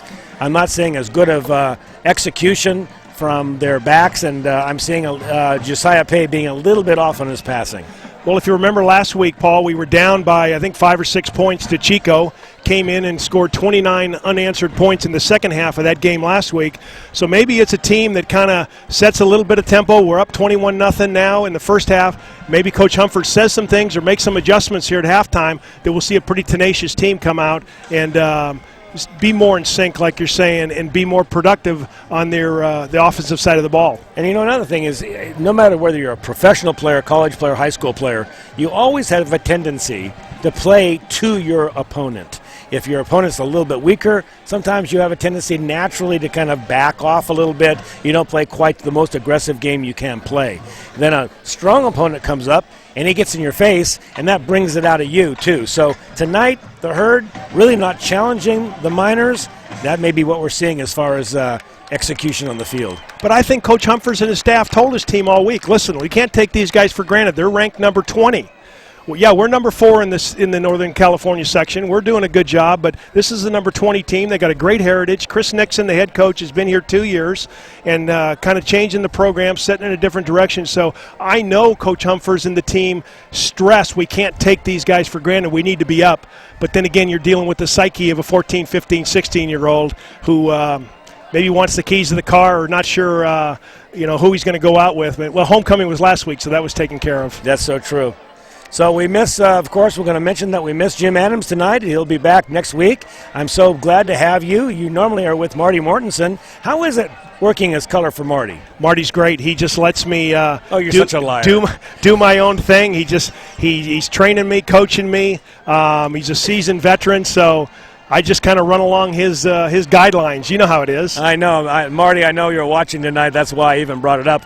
But as we progress here into the second half here, 2 minutes and 50 seconds left. I think we're going to see more of the same with NU. I think the offense is going to continue to dominate. And so Nevada Union's got a bye next week as they get prepared 2 weeks from tonight to play Granite Bay. Where are you guys going to be next week for your broadcast? Actually, next week we're going to have our game against Placer and El Dorado. It will be you and Marty Mortensen covering that game. And NU has a bye next week. Rumor has it Paul is heading off to the Roman Villa. I'm going to take my wife to Rome on a little cruise to Rome and celebrate our 33rd wedding anniversary. So I will miss a couple of weeks, but no worries. I'm sure Jim will find maybe you can come in and do color for Jim. Who knows? Well, congratulations to you and your bride after 33 years. You got to make sure you take her to the Trevi Fountain, one of the famous spots in the center of Rome, and toss a quarter in and make a special wish. You got the Colosseum, the Vatican, the Trevi Fountain, and we're going to go see we're going to go see the Sistine Chapel, was something I've always wanted to see. One of the greatest things in all the world to see, the Sistine Chapel. You're watching NU Minor Football on Touchdown Productions Sports Network. Your car or truck is an extension of your personality. Chuck Cavros knows this, so Top This delivers truck and auto attitude every day with in-store displays featuring thousands of products from WeatherGuard, DZ, bracket truck racks, along with a large selection of aftermarket performance products, all from the top manufacturers. So give your car or truck the attitude it deserves at Top This Truck and Auto Accessories.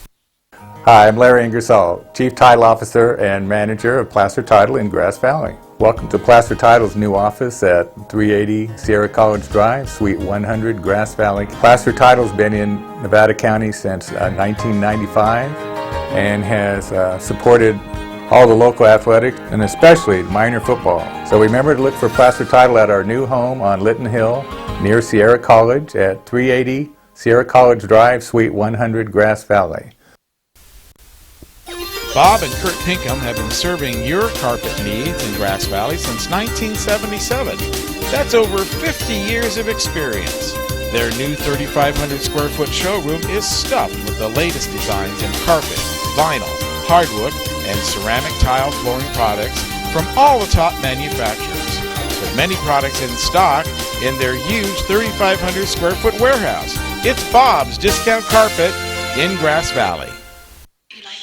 The Hauser family reminds you if it's round, rubber, and it rolls, then you're sure to find it at Plaza Tire and Auto Service. From regular car and truck tires to small specialty tires for your trailers and golf carts, you can trust Plaza Tire has the tire for you. They stake their reputations on it every day. Plaza Tire and Auto Service. Auto repair done on your schedule, not theirs, in Penn Valley, Nevada City, and in Colfax. And of course, brought to you by Touchdown Productions, the foothill leader in sports television. This is Gil Dominguez saying thanks for joining us tonight, and be sure to stay with us after the game when we announce the Bill Slade & Sons Trucking Player of the Game, created by Stuckey Engravers. Once again, the Touchdown Productions sports team will select the most deserving NU player and honor them with a beautiful acrylic plaque made by Stuckey's. So stay tuned after the game for the Bill Slade & Sons Trucking Player of the Game Award, created by Stuckey Engravers, and coming up immediately after this exclusive NU telecast.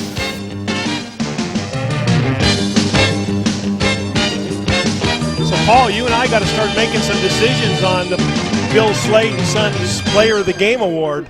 And, you know, I've got a couple of players in mind. So far tonight, I'd like to give it to Vallejo. We always can give it to Connor Keith. He carries the ball so often. We always can give it to a quarterback, and we already have it once this year. But so far, I'm kind of leaning towards Vallejo. What are you thinking? You know what I'm thinking, and Gil knows too in the truck.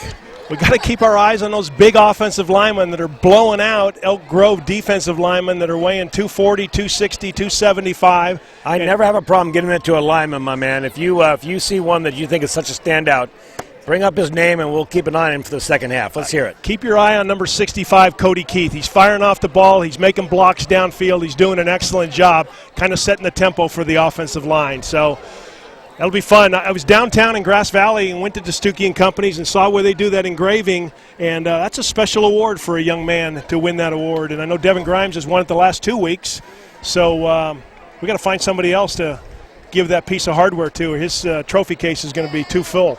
You know, I got an award like that when I was in high school, when I was a football player in high school, really, and I've still got that sucker on my wall. You know, and I'm 56 years old. Isn't that sad? 33 years marriage, getting ready to go to the Sistine Chapel. Wait till you see that. You will not believe the work Michelangelo did laying on his back. I can imagine. So we'll get ready now for the kickoff. Nevada Union's going to receive. They deferred to the second half. Elk Grove still huddling. Maybe they're going to try a little bit of an onside kick.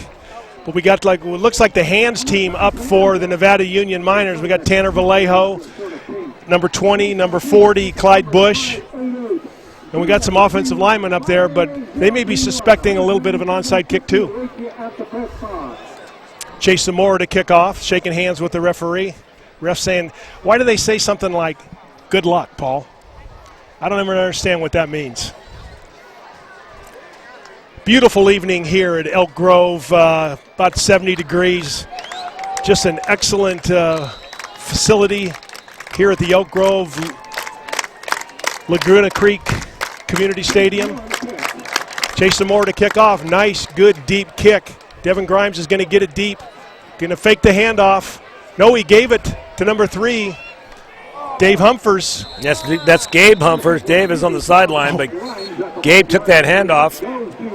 So well executed again. They're trying to throw a few of the players in the opposite direction. So once I get the first name right, then I get the last name wrong. But this is a tough game. So Gabe Humphers, the son of Dave Humphers, carrying the ball to about the 26-yard line to be first and no, they're going to. Looks like they're going to march it back. So, Paul, you said earlier there weren't a lot of penalties. Looks like we start the second half with one. Well, this is a strategy. Coach Humphers likes to give the ball up on the opening kickoff, but he likes to take it and have his offense on the field as they start the second half. They're all the way back to the 12-yard line. Cody Long checking with the snap count. Wants to make sure he doesn't get a quick start. Josiah in the shotgun. Hands it off underneath to Devin Grimes. Gets a fake. Nice block. Good job by big number 74, Nick Leduc, leading the way downfield. See, it's those big offensive linemen opening up holes for Devin Grimes. Boy, and you don't see that often. Leduc was out there in front of everything, and he was leading the charge. You're so right, giving Grimes plenty of room to get 12 yards on the play. I beg your pardon. He got about 9, it looks like. It's got 2nd and 1. Number 63, Mike Champagne, was in there also leading the way. Josiah in, turns and hands to Gabe Humphers. Gabe breaks through to the 40, to the 42. Strong look at his legs just pound as he gets into the defensive backfield, just keeps churning, Paul. Boy, you know, Gabe is only 5'10", 175, or at least that's what it says. He's a junior. And I got to tell you, he runs like a much bigger back, always keeping his legs moving, like you said. Now watch him. He sees the field very, very well. He's looking, and now he just waits for his big blocker. That's number 55 out in front of him. That's Taylor King. And you see the way that he can make his moves once he's tucked that ball away. Josiah Pay trying to get a ball into the flat to Devin Grimes. Kind of an ill-advised play. A blitz on the backside, brought down Josiah, and the ball was delivered high, so incomplete. It'll be 2nd and 10. Yeah, Gabe does drive those legs. It's fun to watch those fresh legs get up in there, and tough for me in my eyes to follow the ball. I think Josiah's kind of a little trick artist with his fakes and handoffs.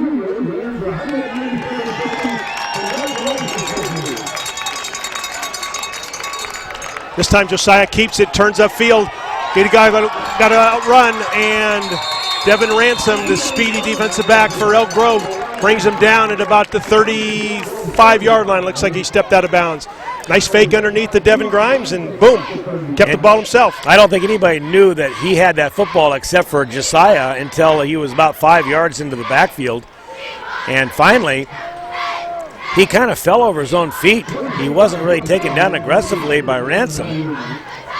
Great thing about a quarterback, though, when they get wide running in the open field there, Paul, they run scared.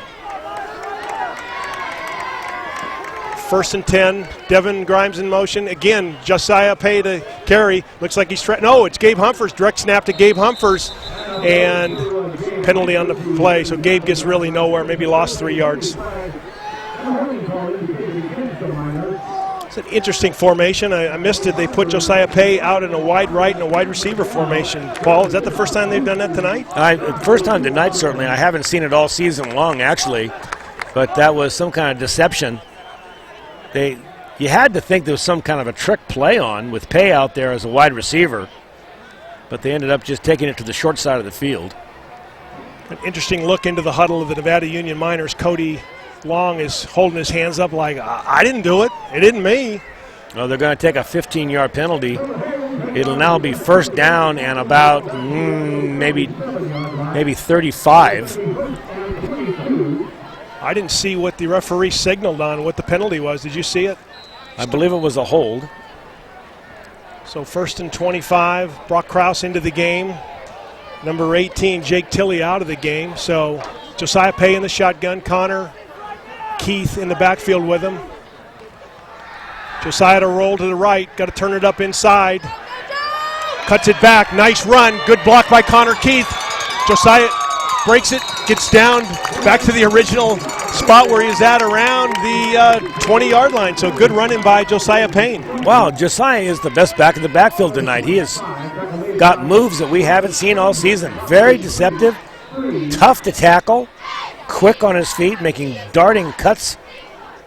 Excellent decision-making by Josiah Pay to bring the ball down, not try to force the throw, and turn it upfield. So a 21-yard gain by Josiah. Be 1st and 10, Nevada Union with 9:32 left in the third quarter, and Nevada Union up 21-0. This time give it off to Devin Grimes, tries to find a way into the corner. Turns it upfield, and yes, we got some laundry on the field here. Let's see. I think we're going to have a hold. It is. It's going to be against NU, and it will be a hold. It was in the backfield. I would venture to say it was Max Talbert. I'm not going to point a finger until they make the call here. Tough after coming off a nice run, making up a 2nd and 20, and then get another holding call, put yourself right in. And again, some of the same things you talked about in the first half. They're just not sharp. They're making mistakes that really don't need to be made when they're driving the ball. Not that crisp execution we've seen the last couple of weeks. They've got to get all the way down to the 12-yard line here to make a 1st down. It's 1st down at 37. So Pay to throw. Looking for a guy up the seam, throws it deep to Devin Grimes, who's running up the middle. He had him. The safety stopped and let Devin Grimes run right by him, but Josiah couldn't get his hand around that football. He paused before he actually released it, tried to get a new grip on the ball, and then he released it, and it just basically went nowhere. Certainly not where he was aiming it. So brings up 2nd and 25, 9 minutes left in the third quarter. The accuracy and there's no reason for it, really. There's no bad weather. The wind's not blowing, but the accuracy for the Nevada Union passing game is not there tonight. Hasn't been there. But why do you need to pass when you're getting big chunks of yardage out of your quarterback running? Humphers in motion, takes a block. Again, deep throw by Josiah Pay. Got a guy. Oh! Right through the basket, number 12. That was Brock Krause, and that's the second ball he's dropped tonight. And boy, I'll tell you, I know Brock, and I know right now he's thinking to himself, what is this about? Look at the gloves on his hands, though. He had to bring that ball in with those big old gloves. He used to be a wide receiver. Could you catch with a pair of gloves like that on?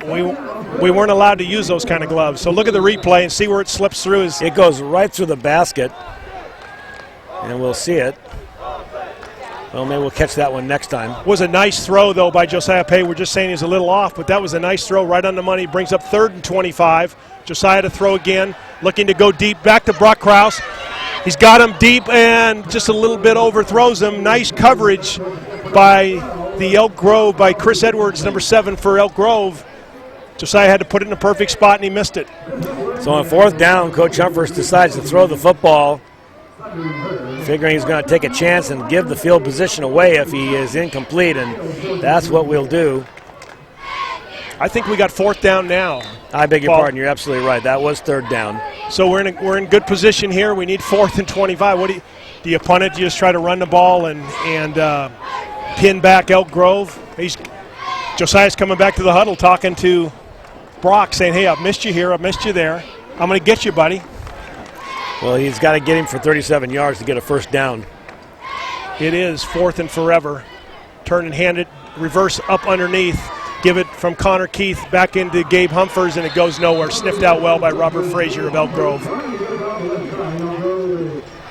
Now you got yourself in a little bit of a bind. Your first series, you looked tattered.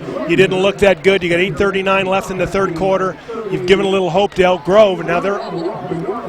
Here's that replay, and Brock is going to hate the fact that we're going to show it, but here it is. Ball's well thrown. He gets past the defender, and it goes right through the basket. Tough play by Brock. Good hustle by him. He'll be dreaming about that one tonight. Hand off to Frazier on the sweep. Trying to get to the corner. Got great speed. He gets a block down there and kind of goes north, east, and west just a little bit too much. I mean, it takes the full width of the field and maybe gains 4 or 5 yards for Elk Grove. So far this half, 8 minutes and 19 seconds left. We haven't seen much by either team. It's the first series by Elk Grove carrying the ball. Line it up in eye backs. Shift it. Turn around and hand off to Devin Ransom, and boom, he's stuffed. Led by Brody, led by Tanner. That was number 20, Tanner Vallejo, with the initial hit. Brody Weininger in there too. You know who's playing a heck of a game on defense? We haven't thrown his name out there much. Is big number 13, Max Talbot, 6'4", 230-pound defensive end linebacker, a senior. So brings up 3rd and 6 for Elk Grove. Schuster under center. Looks, oh, what a tremendous blitz by Mike Champagne. Tremendous job by the young man. Champagne coming in, and now he's getting congratulated. Look at him. There's nothing that'll get a defensive lineman hyped up more than making a sack. I know he's going both ways tonight, and he is a really fine lineman for the NU Miners. Excellent defense by Nevada Union. There's one other thing that'll get a defensive lineman more jacked up is when he can touch the leather of a football. When he gets to rumble a little bit with it, but making a sack like that. So Chase Zamora back deep to punt. Off the side of his foot, only going to get about 10, 15 yards out of it. It goes out of bounds at around the 47-yard line. So Nevada Union will take over on about the 47 with 6:43 left in the 3rd quarter. 21-0 Nevada Union Miners over the Elk Grove Thundering Herd. I'll tell you, Chase Zamora has not had a good night punting. He's had to do it a number of times. I'm going to guess that's his 5th punt tonight. But if the Herd is going to be competitive this year, they need to find a punter on that team that consistently can boom them out there a minimum of 35 or 40 yards. So the Sac Bee had an article about kickers today, Paul. You said you saw it. That's the first position I would go get if I was a head coach. I'd find a kicker, either a field goal kicker or a punter, because that can change the outcome of a game. So it's 1st and 10 Miners on the 48. Turn and hand off to Devin Grimes. Good fake by Josiah Pay. Devin just driving his legs. So here he goes. Out of bounds all the way down to the 40. I don't know where they're going to mark him, but excellent running by Devin Grimes, not stopping his legs and driving. I think he may want the 3rd player of the game week. He's kind of feeling a little bit left out. Maybe he heard you at halftime on your selections. We can't give it to Grimes again this week. And he would be deserving candidate virtually every week. He's always a 100% player, always carrying the ball and very, very effective both ways. But we got to find somebody else in this team. I like the idea of giving it to a lineman. Let's keep an eye open for that one. Well, a couple of fresh linemen came in. Number 53, Blake Smith, just comes in, replacing Cody Long. Run inside. Ooh, tough running by. Is that Jake Tilley carrying the ball up and in there? Tough running right up the middle. You know you're going to get pounded. You're going to run into some opposing helmets and shoulder pads, but he just lowered his shoulder. And that was Tilley running the ball. So it looks like There's Jake. Jake's another player. Played a lot last year in their championship season. We saw him. And he is one of the seniors. Helps to carry the load both ways for NU. So again, Cody Long out, Blake Smith in as an offensive lineman. Josiah to throw, got to get away from pressure. And he's going to be sacked. Excellent pressure by number 2, Devin Ransom. Came off a corner blitz, kind of smelled that out, and Josiah had nowhere to go. And Ransom is the first player, I think, on the defense tonight that's actually been able to rally up and get Josiah down. Josiah very elusive back there, but he managed to get one hand on his jersey and pull him down. Here's a replay on this. And Ransom, here's the thing, Ransom's just about as fast as Josiah. So Ransom gets one hand on the jersey and then finally pulls him down. Second in a bunch, handoff underneath to Gabe Humphers. He's got an opening, great block by number 84. Breaks Gabe out in the open. Excellent hustle downfield. So we saw a great downfield block by Jake Holfeins. And Connor Fuller was also leading the way. It was Connor Fuller out there, and it was the tight end. But you know, it's the running grace of Gabe Humphers. He waits for his block. He sees what's happening. He waits for that last moment before he makes his move, and he utilizes whatever he's got in front of him. Real impressive running by Gabe Humphers. I'll tell you what, he may be our play. We're going to keep an eye on Gabe here. He's leading the way right now, isn't he? You have to think. He's lined up in the backfield with Connor Keith. Handoff fullback up the middle. Connor just bowls his way, and right behind Nick LeDuc, who's just blowing out holes about 4 to 5 yards wide. Nick is just firing off the ball. Offensive line taking total dominance of the football game. Tackle by Josh Leitui Gasanova. I thought we'd be calling his name a lot more. We haven't. So it's 2nd and 4. Handoff inside to Connor Keith. One more time up the middle, Connor Keith. Coach Humphers likes to test the middle, especially when you get close to goal like this. Plays that you're not likely to lose the football, very high percentage plays, and why not? It's been working all day. Let's just keep doing what's been working. 3rd and 1.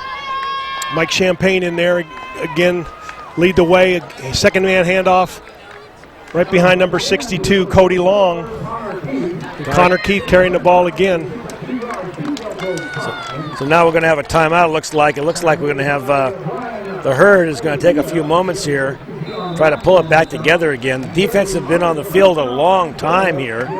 So now they're going to start play again. They had just time to get a player off the field. Looks like 1st and goal from timeout by the referees, but it's 1st and goal from the 5. I think we missed it. That last handoff may have gone to your guy, Gabe Humphers. It could.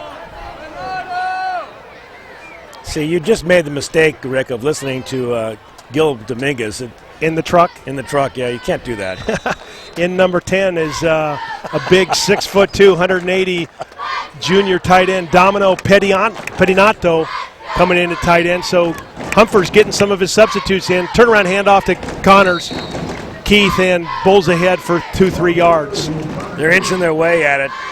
Shouldn't take too many more before Connor will be able to blast in the end zone. It will be 2nd down now and goal. Right behind the 5'9", 155-pound senior, Blake Smith. He's doing a good job there on the offensive line, subbing.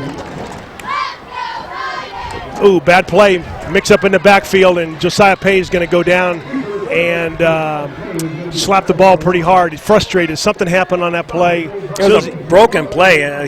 He missed the handoff. I think he was expecting Connor Keith to go one direction. He went the other. It ended up in a broken play. So now, interestingly, it'll be 3rd down and 5. The herd has a chance actually to stop NU here without a score, or perhaps force them to kick a field goal. Jake Tilley in the game. So Josiah Pay slapping his helmet, basically saying that error was on him. He went the wrong way. So it's 3rd and goal. Fake the handoff to Connor Keith. Roll left, excuse me. There's a hold. No flag on the play, but Josiah trying to make that corner and not making it. So 4th down, and they'll be on the 2-yard line. What do you think they're going to do here? They're bringing in Cody Long and all the big boys, number 55, Taylor King. So they're bringing in the first-team offensive line. I think they're going to go for it. I think the hold you thought you saw was because I said he was going right and he ended up going left, and I had you confused too. So 4th and goal on about the 3-yard line. Handed off to Connor Keith, and he stopped.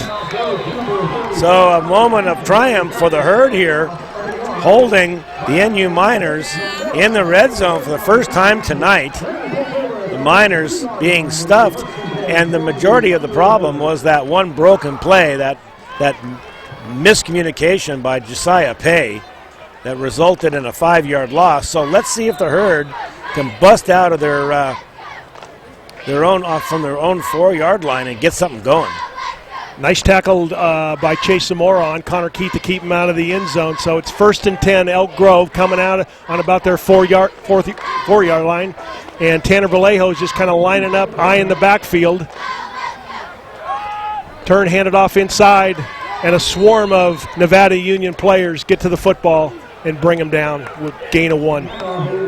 They're going to try and just give themselves a little breathing room here. Hopefully they'll get a first down out of it, but they'll take 3 yards at a pop if they can get it. That one only resulted in about 1 yard. I think we'll see them now. Let's see if they test the left end. They have had some success going left tonight. Little confusion for Elk Grove. The Devin Ransom's at quarterback, kind of holding his hands up saying, what's the play? So first time I've seen number 7, Chris Edwards, in the backfield. So Ransom turns the corner. We're going to run option. Gets upfield. Gets about 4 or 5 yards. It's going to be actually close to a first down. Let's see where they spot the ball. They are going to move the chains. So nice run on the option by Devin Ransom. Looks like they're going with a little up-tempo offense with 1:11 left in the third quarter. 21-0 Nevada Union over Elk Grove. Elk Grove trying to put a drive together. Ransom again going to keep the ball in his hands. Gets into the defensive backfield. So Devin Ransom saying, I'm going to turn, run this thing, run option, keep the ball myself, and I'm going to get some yardage. And Gabe Humphreys makes a nice tackle. Boy, Ransom certainly is the key player for the Thundering Herd. He does it on offense. He does it on defense. He's the one that made that decisive tackle on Pay to put them in a hole, if you recall. He went over on the sideline now, and he's laying down on the ground on the sideline. If you can see the other side, he's actually laying stretched out. He either is taking a breather or he's got a cramp or something. So it brings up 1st and 10 for Elk Grove. Great defense, good stunts up front, and excellent tenacity delivered by Tanner Vallejo. He just delivered a blow in the hole, and there's a lot of noise when he delivers. That's a fact. So gain of 2 is going to bring up 2nd and 8 for Elk Grove. Ransom back in there? No, it's Schuster back at quarterback. Ransom still out of the game. Turn, try to hand off to Frazier, trying to hit to the left side. He's got room. Oh, and you heard the crowd. There is a delivery, and I think it was number 3, Gabe Humphreys, who came up and made a tenacious tackle on Robert Frazier, number 4 for Elk Grove. So it's going to bring up a 3rd and short, or maybe, what are you thinking here? So into the third quarter, as we get ready to go for the fourth quarter, here at Elk Grove, Laguna Creek Community Stadium, we find the Nevada Union Miners up 21-0 over the Elk Grove Thundering Herd. But you've got to give credit to the Herd. They started on their own 4-yard line after a decisive defensive stance, gold line stance, denying NU the end zone. And they have, and now they are on the own 50-yard line.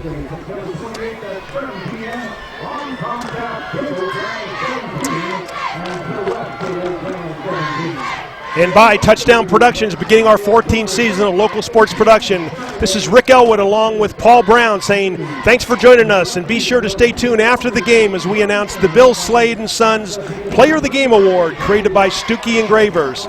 Slade & Sons Trucking Player of the Game Award created by Stuckey Engravers.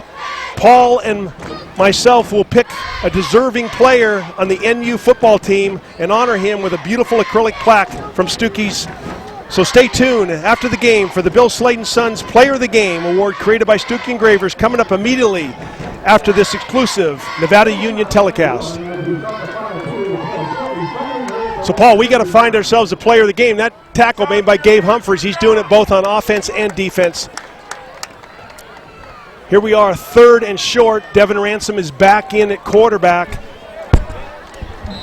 Going to maybe forced to take a timeout. Robert Frazier's not on the field. It's only got 10 guys. So Frazier goes, what's the play? I don't know. So Devin says, just line up. I'm going to run it. Quarterback sneak, fumbles. Ball's loose. Still on the ground, and it's going to be NU. They're going to pick this up.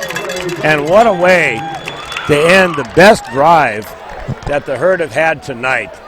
Driving down the field, using all of their weapons, finding a way to move the football, and then they kick it away off of the leg of the halfback.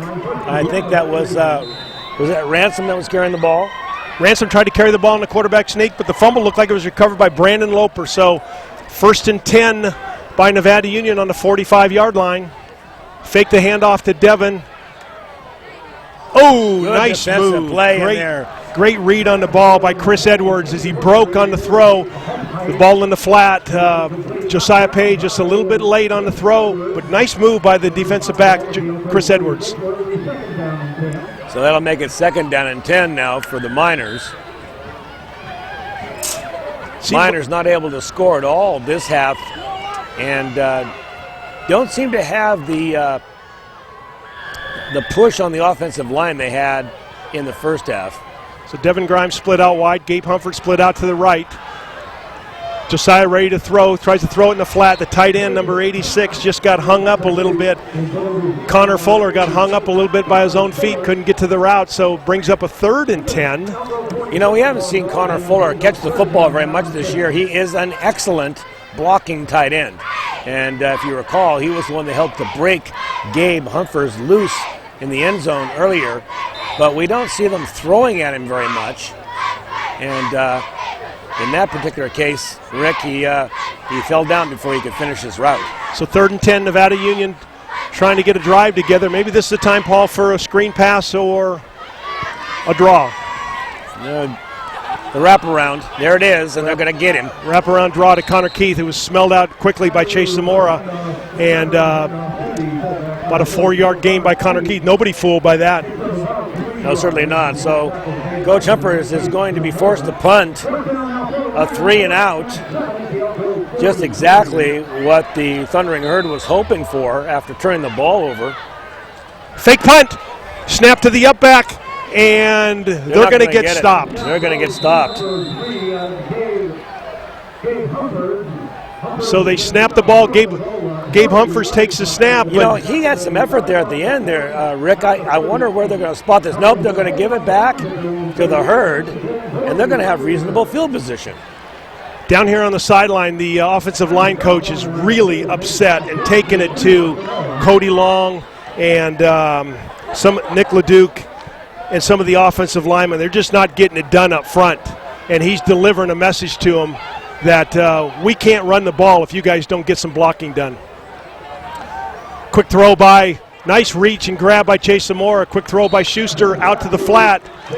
But it's going to be a loss of about 2 yards by Elk Grove. Yeah, Schuster delivered that ball awfully high. Had he given him a perfect pass, he may have had some room to make a move and get outside perhaps, but he was lucky to just hang on to that ball. So we'll bring up 2nd and 10 for Elk Grove.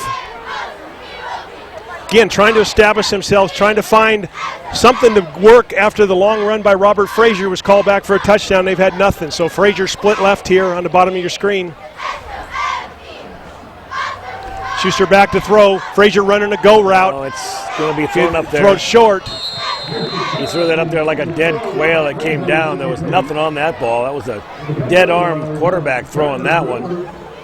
Brandon Loper defending on the play.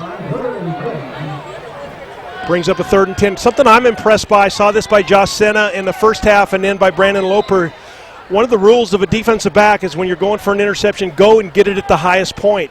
They're well schooled. Brandon did it there, and Josh Senna did it in the first half. 3rd and 10, back, handoff draw. Devin, looked like Devin Ransom tripped up in the backfield. Barely made it in 1 or 2 steps. I'm not sure who got him, if a hand was put on him. Was it Houlihan? Looked like Houlihan or Tyler Prince. It looked like he was in there and tripped somebody up. So it wasn't 7, it was 17. But excellent penetration by the Nevada Union Minor defense. So they're just shutting down. So Zamora back to punt again. Oh, good punt by Zamora this time. Gets his foot into one. And they're going to try the... Oh, there's a flag on the play. This is going to come back. Hand off to Josh Senna on the reverse. It's too bad because it looked like Josh is going to go to the 10, the 5, keeps the ball, going to go all the way to the end zone, touchdown. But definitely we saw it. They called a block in the back. And it was clearly a block in the back. It's a good call. He had his head on the wrong side of the shoulder pad. So we're going to... It looked like it was a good block to me, Paul. And well, we're going to take a look at it. We just heard from Gil in the truck. We've got this replay. Here it is, and so we'll be able to make the call. It's a great punt, high and long, fielded, and then the handoff. And let's see. No, his head's in the back. That is a block in the back, and then the official is right on him with the flag. It's Bodie Weiniger hustling. You can't blame a guy for hustling. He just needs to get his head on the front numbers, not the back numbers. Too bad, because that was an excellent design play, a reverse. Josh Senna took it. So let's see it one more time. And here's the thing, too, Rick. Senna most likely would have been able to avoid the tackle. I mean, he's got a big defender coming on him. Now watch where his helmet is. It's on the back. It's on the back, and you can't, that's going to get called every single time. But Senna was past him. Had he left him alone, the good likelihood is he wouldn't have made the tackle anyway, but that's going to come back.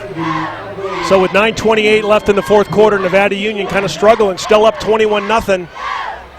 You watch Josh Senna return a punt all the way back for a touchdown. It gets called back. So to play devil's advocate, okay, let's say he doesn't make the block, Paul, and then on film on Tuesday he gets yelled at because right there Josh Senna gets tackled. It's a tough position to be in for Bodie Weiniger. I say he makes that block. You can't fault a guy for hustling and making that call. He does need to get his head on the front side. The referee was right there. Seems to have made the right call, but we lost what about an 86-yard touchdown. Good hustle by Josh Senna. Great running down by the end zone because it looked like he was tackled 3 or 4 times. So now we've got 9:26 left on the clock here, fourth quarter. Once again, NU leading 21-0 over the Thundering Herd from Elk Grove. If you're just tuning in now, all of the scoring was done in the first half. NU scoring twice in the first quarter. There's your score right there. So 1st and 10, Nevada Union, handoff to Grimes, trying to get to the corner, faces blocking, and they just look like they're not getting there with good intensity, and the blocking, Jake Tilley's just not getting somebody blocked upfield, and so Devin has nowhere to run. I agree, and the word that I'm going to use tonight is lethargic. It seems like they're playing down to their opponent. They're just not firing off the ball for some reason. They're just not fired up for some reason tonight. And they're coasting now too, Rick. You got to think. They're up 21 points. There really hasn't been a big effort by the Herd, or not, there hasn't been any real threat by the Herd is what I want to say. Here comes Devin Grimes. He breaks it. Good block by Cody Long, getting out in front of him. A good handoff and sweep the other way. So just when you say there's lethargy, we got some enthusiasm. A nice run by Devin Grimes. Looked like Taylor King was leading that. Cody Long. There's a replay on that. Another excellent. And who's got the block there?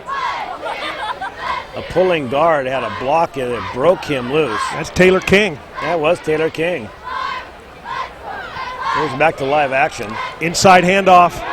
Nice job by Tilley to take it up inside. It looked like they faked it to the right and handed off inside on a counter to Jake Tilley. Best game of the season so far for Jake. He's seeing more ball carries tonight than we've seen currently, and he's doing a really, really good job of spelling Connor Keith in the backfield. So 1st and 10 Miners. Brock Krause coming down to the bottom of your screen, split wide right. Connor Keith in motion, pitch. Looked like he turned it up a little quick. Devin Grimes gets to the corner, so no call, but it looked like Connor Keith might have turned it up. And then big number 53, Blake Smith, who's getting a chance to play, leading the drive up the field, pushing his way down there for Devin Grimes. So maybe that talking to that offensive line looked like it started with the drive on about the 4 or 5 yard line, and looked like there's a lot more tenacity. Devin Grimes coming off the field holding his left arm. Looks like he maybe hurt a little bit. So it's 1st and 10 Miners, 45-yard line. Handoff up the middle to Connor Keith. He breaks it, he's going, he's got one man to beat. Devin Ransom's got great speed, he can run him down. Connor Keith, nice job, touchdown Miners! And the longest touchdown of the season, Connor Keith going about 40 yards from sideline to sideline, finding the corner, the left-hand side of the end zone. Keith using all of his blockers and then just outrunning the defensive back to put the 27th point up on the board. Try for point after by Josh Senna. It's down, kick. Ooh. That was. Looks like it's good. Line drive. So with 7:42 left in the fourth quarter, Nevada Union finally breaks through in the second half. It's 28-0 Nevada Union over Elk Grove, and hopefully we got a replay on that, Paul. Here it is. Let's take a look at it here, Rick. What do you see here? I see Connor Keith just not waiting, breaking off left tackle and getting to the outside. Look at all the white jerseys out in front. They're downfield 7 yards, and the white jerseys are just blowing them out. That offensive line did the job. This shows me something about Connor Keith's ability to outrun Devin Ransom, probably one of the fastest guys on the Elk Grove. Devin doesn't quit, leaves his feet right at the end, but Connor gets in the end zone. But I'm asking you, who created that? The offensive line. Let's see that again, Gil. Can we run that back after the touchdown production scoreboard? We show you here. We're up 28-0 Nevada Union over the Elk Grove Herd. Okay, so what's your point, Rick? What are you saying here? I just love those offensive linemen. They work. They just watch these offensive linemen, Paul, and call them out. Okay, and you can see it, and you're right. Look at the way that the defensive line disappears, and they push them back. They're 2 yards off the ball right now. Kick out block on the end. Look at the 3 out in front. Now there's 4 out in front. Cody Long, Nick LeDuc, number 62. We haven't called his name much. Harris Volheim. They're all leading the way, giving an entree to Connor Keith to give him an opportunity to outrun Devin Ransom. So here's the kickoff, deep this time by Josh Senna. Picked up by Elk Grove. Pretty good run back. Very good run back, good field position. Like number 3, Tanner Chapman. Sorry, Paul. That's okay. This is the first time they've had decent field position after taking a kickoff. Now they're playing for pride, Rick. 28 points down. They know that they just can't catch NU at this point. 7:35 left in the fourth quarter, and now the defense wants a shutout. So Josh Senna hustling off the field, got 12 men off the field. He gets off safely. Schuster under center, gives it off to, is that 4 Harris? Robert Frazier? Deion Ransom. So he just tries to chase down Connor Keith, can't get him, and now he's carrying the ball going the other way. Devin Ransom. Looks like he's tired, Paul. Well, I would be. He's done almost everything except for carry the water in for the team. He's going both directions. So 3 wideouts, 2 to the left, 1 to the top, Chase Zamora. Schuster under center. Handoff back to Devin Ransom. And he stopped, stacked up in there by Tanner Vallejo. Number 16, Tyler Gunter. Brock Krause even in there on the tackle. Clyde Bush coming off, so going to give somebody else an opportunity to play a little defense. Brings up a second and about 9. Josh Senna back on the field. And Gabe Humphers looks like he's coming off.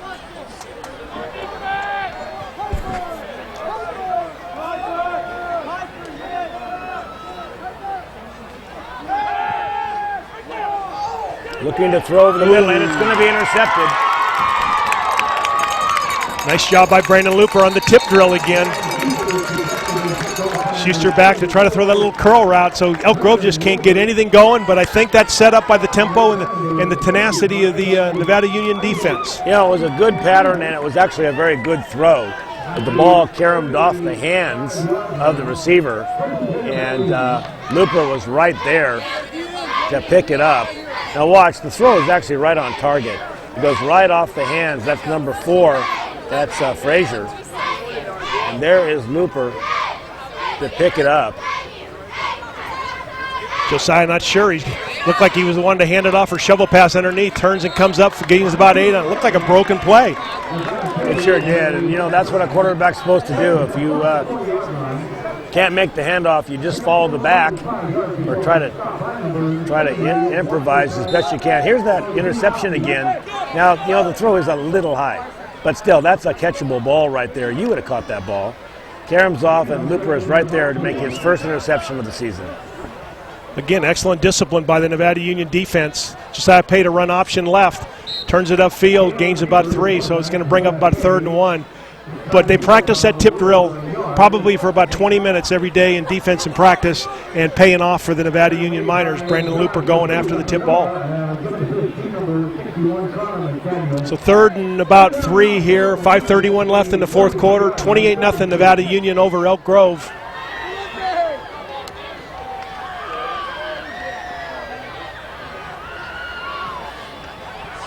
Josiah fakes, turns it upfield. Looks like he got the first down, but at one of these times he's got to do the pitch man unless he's told not to.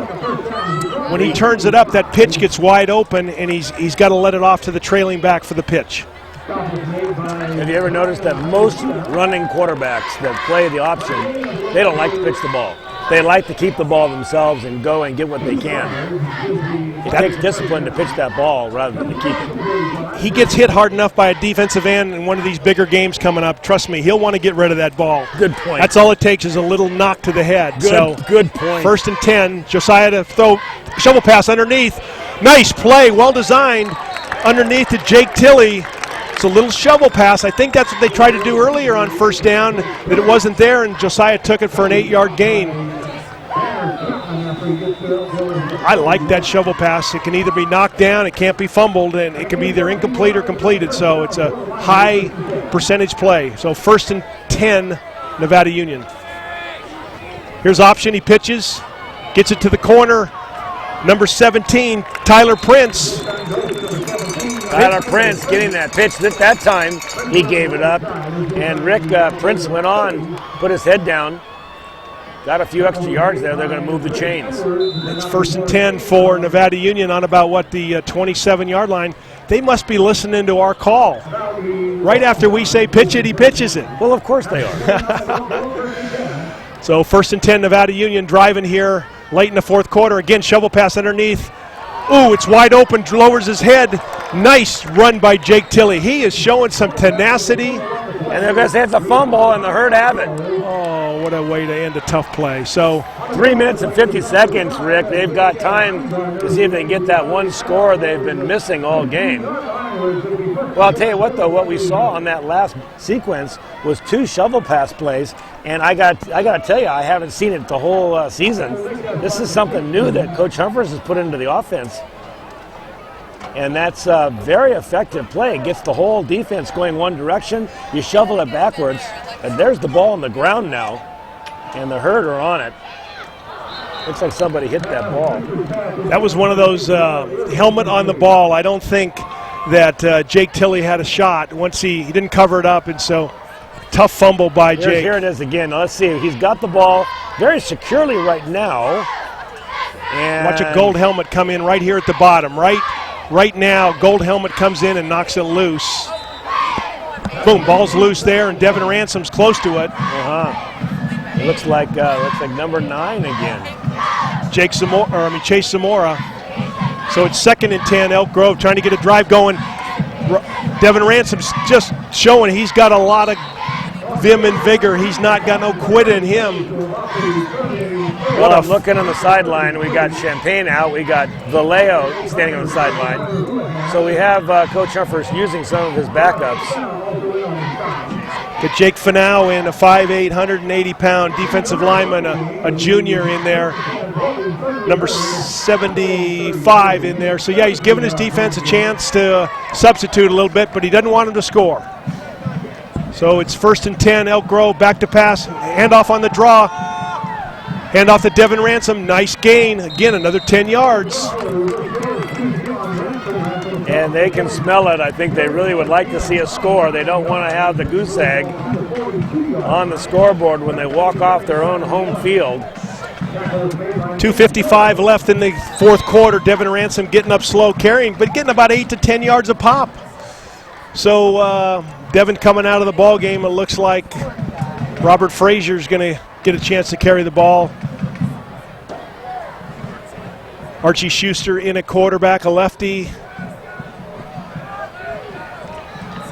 So Elk Grove not showing well on their home opener here at Community Stadium. Turnaround handoff to Robert Frazier, tries to get to the outside. He does, breaks a tackle, but a nice job by the secondary making a tackle and swarming to the football. He had good extension there before he was pushed back. I think they're going to give him that yardage. It's going to be 3rd down now. Like Tyler. So I'm going to name the player of the game. Is that okay with you?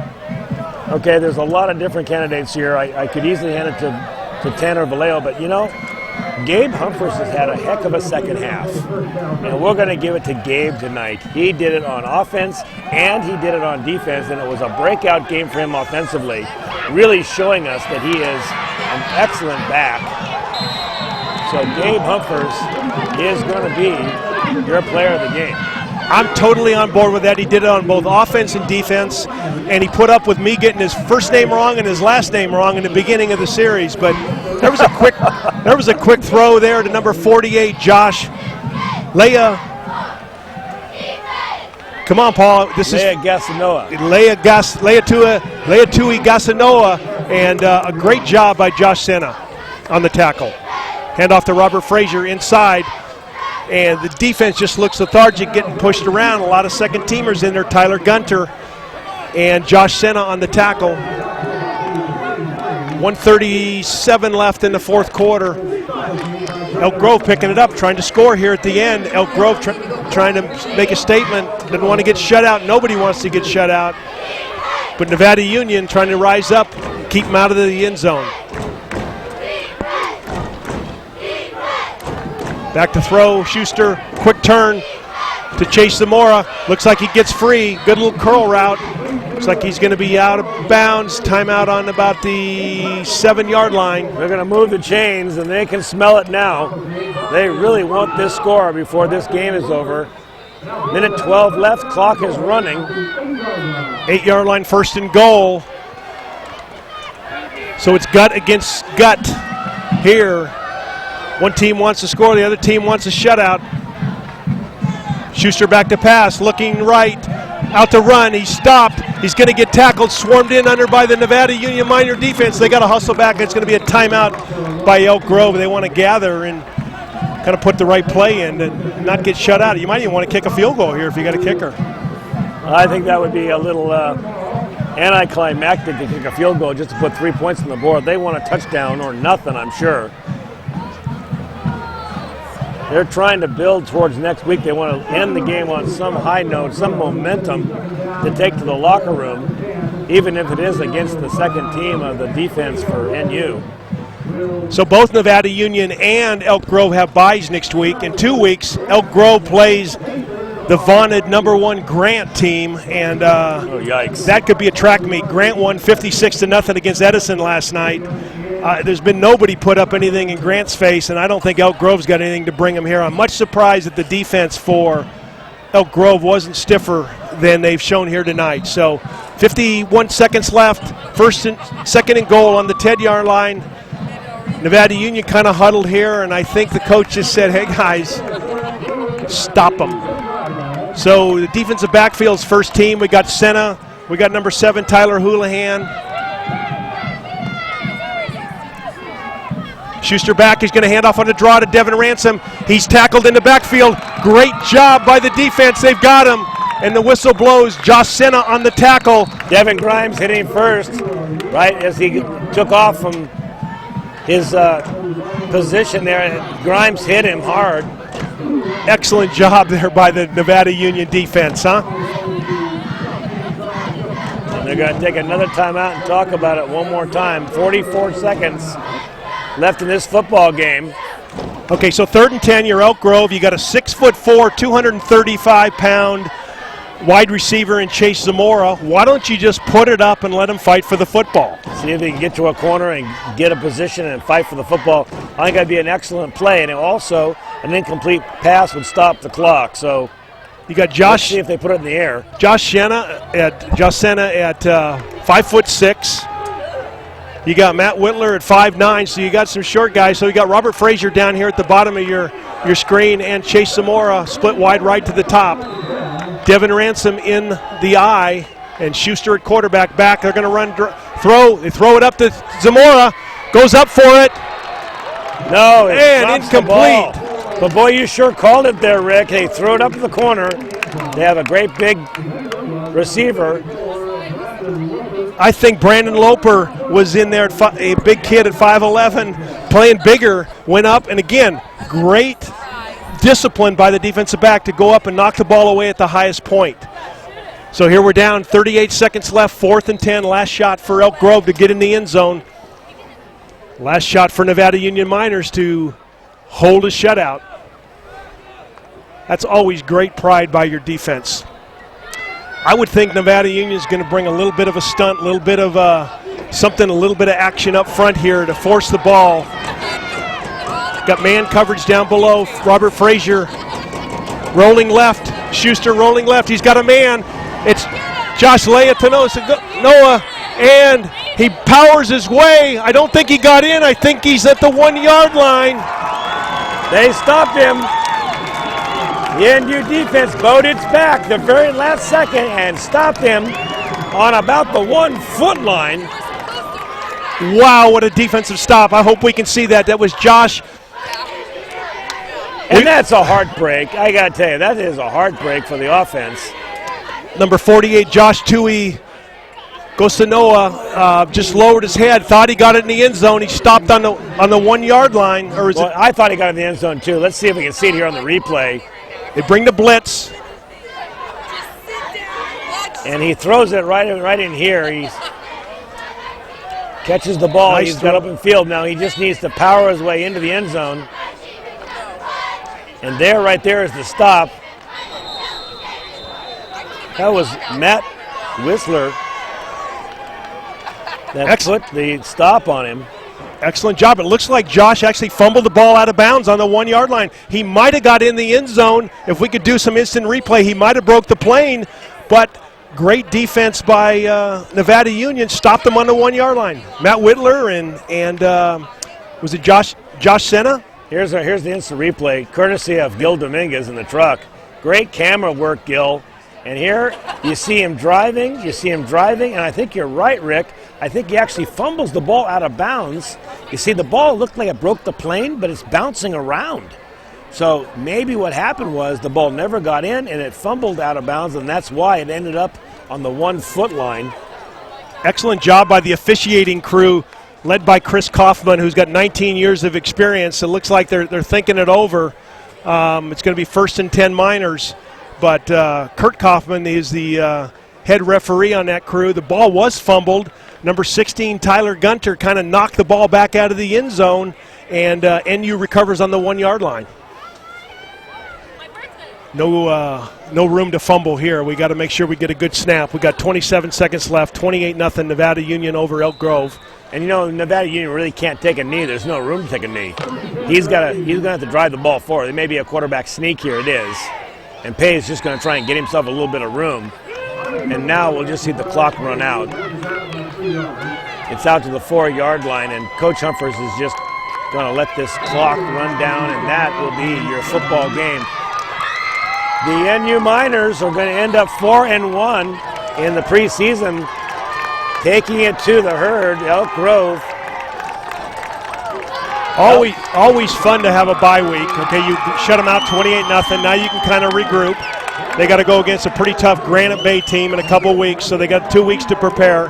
But an excellent job, 28-0 Nevada Union over Elk Grove. And even though there was some lethargy in here, Paul, they picked it up at certain times and demonstrated some things on a kickoff return that was called back, or some long runs by Connor Keith that looked pretty impressive. As we see the teams congratulating each other. Very hard-fought battle.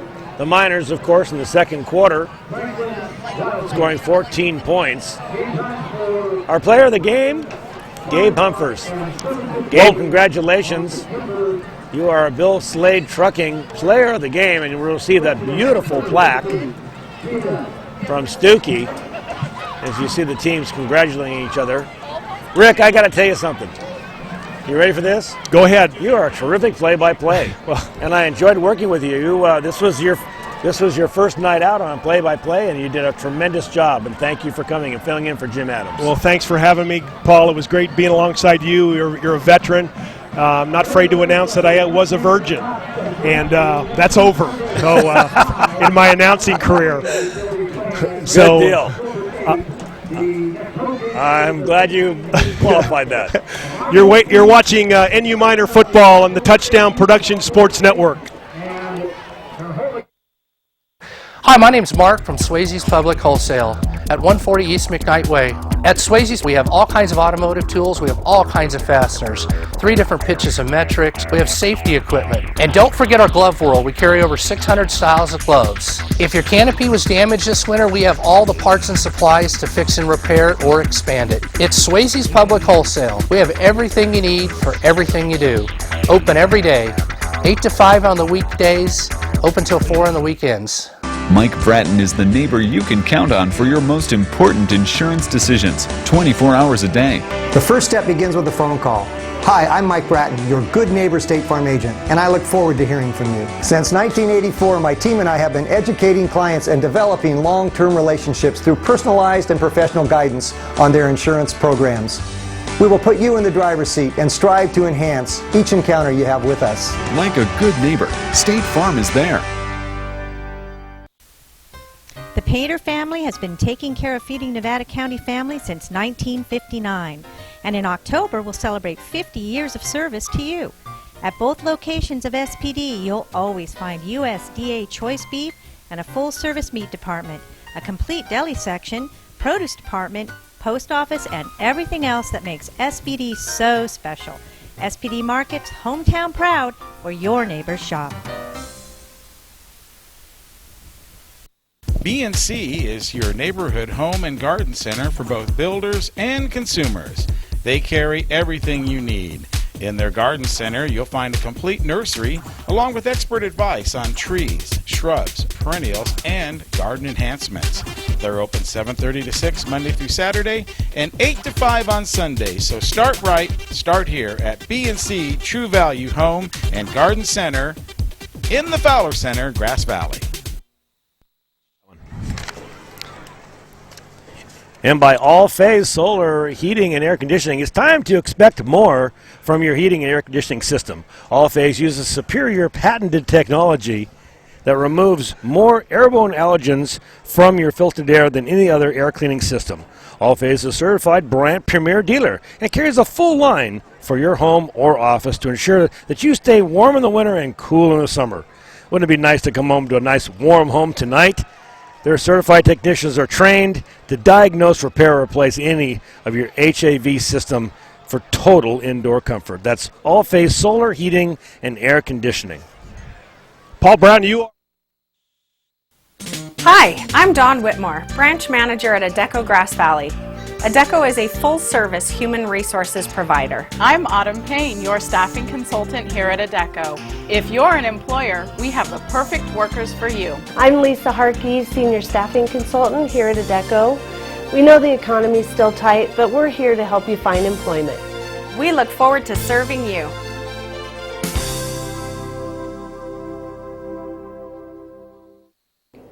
Gold and silver are more important as a part of your investment portfolio more now than ever before. There's inflationary pressures. China alone could push the gold price more than double from $1,000 to $2,000 an ounce. Hi, my name is Jason Hommel and welcome to the JH Mint. Here at the JH Mint we have all sorts of gold and silver. We have about 200 ounces of gold. We have about 20,000 ounces of silver or more in stock. We also assay or scrap gold jewelry and placer gold, and we will be here for all of your gold and silver investing needs Monday through Friday, 10 a.m. to 5 p.m. Welcome to Grass Valley Glass, family owned and operated by the Stallman family since 1989. Grass Valley Glass is your local expert in the repair of single and dual pane windows. And don't forget about your auto, truck, or motorhome. Grass Valley Glass also offers the same-day repair or replacement on all your auto glass needs, and we work with all insurance companies. Remember, if it's glass, it's Grass Valley Glass. Experience Roadhouse food from around the world at the Old 5 Mile House on Highway 20, your 5-minute getaway for fun and family dining. Your host, Robert Smith, has transformed the Old 5 Mile House patio into a charming oasis with live music almost every day. You'll find good value and good times, and in September, enjoy the taste of Italy along with the core menu of Roadhouse food. Get something for everyone at the Old 5 Mile House, your 5-minute getaway. And of course, we got the Bill Slade player of the game here. And Rick, we've decided that the most deserving NU candidate will be number 3, Gabe Humphers, for his excellent defense and offensive play tonight. Gabe, you can be congratulated. You'll have a beautiful plaque from Stuckey Engravers that will commemorate this night, and I'm sure you'll brag on it when you're old and to your grandkids. So congratulations, Gabe Humphers. Excellent job by Gabe. I think it's a well-deserved and a good pick by you, Paul.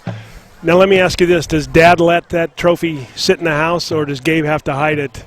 Or does Coach Humphers let those things kind of be on display in the Humphers home? I'm sure they're going to be on display proudly. Take us to break there, Rick. You're watching Nevada Union football on the Touchdown Sports Network. Your car or truck is an extension of your personality. Chuck Cavros knows this, so Top This delivers truck and auto attitude every day with in-store displays featuring thousands of products from WeatherGuard, DZ, bracket truck racks, along with a large selection of aftermarket performance products, all from the top manufacturers. So give your car or truck the attitude it deserves at Top This Truck and Auto Accessories. Hi, I'm Larry Ingersoll, Chief Title Officer and Manager of Placer Title in Grass Valley. Welcome to Placer Title's new office at 380 Sierra College Drive, Suite 100, Grass Valley. Placer Title's been in Nevada County since 1995 and has supported all the local athletics and especially minor football. So remember to look for Placer Title at our new home on Lytton Hill near Sierra College at 380 Sierra College Drive, Suite 100, Grass Valley. Bob and Kurt Pinkham have been serving your carpet needs in Grass Valley since 1977. That's over 50 years of experience. Their new 3,500 square foot showroom is stuffed with the latest designs in carpet, vinyl, hardwood, and ceramic tile flooring products from all the top manufacturers. With many products in stock in their huge 3,500 square foot warehouse.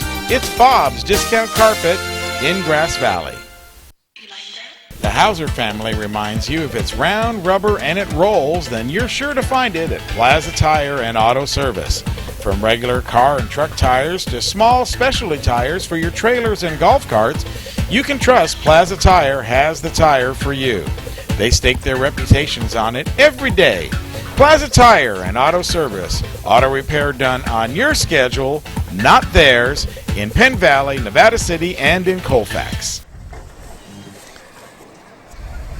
Well, it looks like a semi-happy Nevada Union minor team getting a little talk from Coach Dave Humphers. Let's not forget next week we've got the Placer High Hillman at the El Dorado Cougars.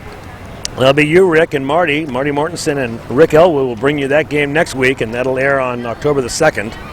So Bear River will have a bye next week, as will the Miners. They they'll take a break and try to get healthy, and then they'll be back on the field the following week. It'll be fun to see the Placer-Hillman team. I know that they've got quite an offense, that they run the ball a lot, and don't know much about El Dorado, but we'll study up with them. It'll be Marty and I next week. You're off to places unknown, and we're you got to love it, though. You got to love it. So 33 years. Congratulations to you. Thanks so much. And there's Coach Humphers talking to his boys after the game. They did get the win. They learned some lessons. The preseason is over, and now it's time to step up. League play starts. Well, I think an excellent job by Nevada Union. So got to hand it to them. They're 4-1. Our executive producer and director for tonight's game is Gilbert M. Dominguez. Remote coordinator is Sean Kashevsky. Titles and replay is Brandon Duckett. Announcers are Rick Ellwood and Paul Brown. Camera operators are Carly Winquest, Tony Stewart, and Sean Kashevsky. Office manager is Lynn Dominguez. Remote facilities, come out and see Commander 2. Commander 2's maintenance is provided by Plaza Tire and Auto Service. Player of the Game Award, Touchdown Productions and Stuckey Engravers. Touchdown Sportswear, DK In Stitches, and What's in Your Sign. Touchdown Accounting by Sierra Business Management, Don Gillis. This is Touchdown Productions Sports Network. Don't forget to see us on Facebook and our beautiful webpage of Touchdown Productions on Facebook. Again, congratulations to Nevada Union, 4-1. 28-0 victory over Elk Grove. Good night.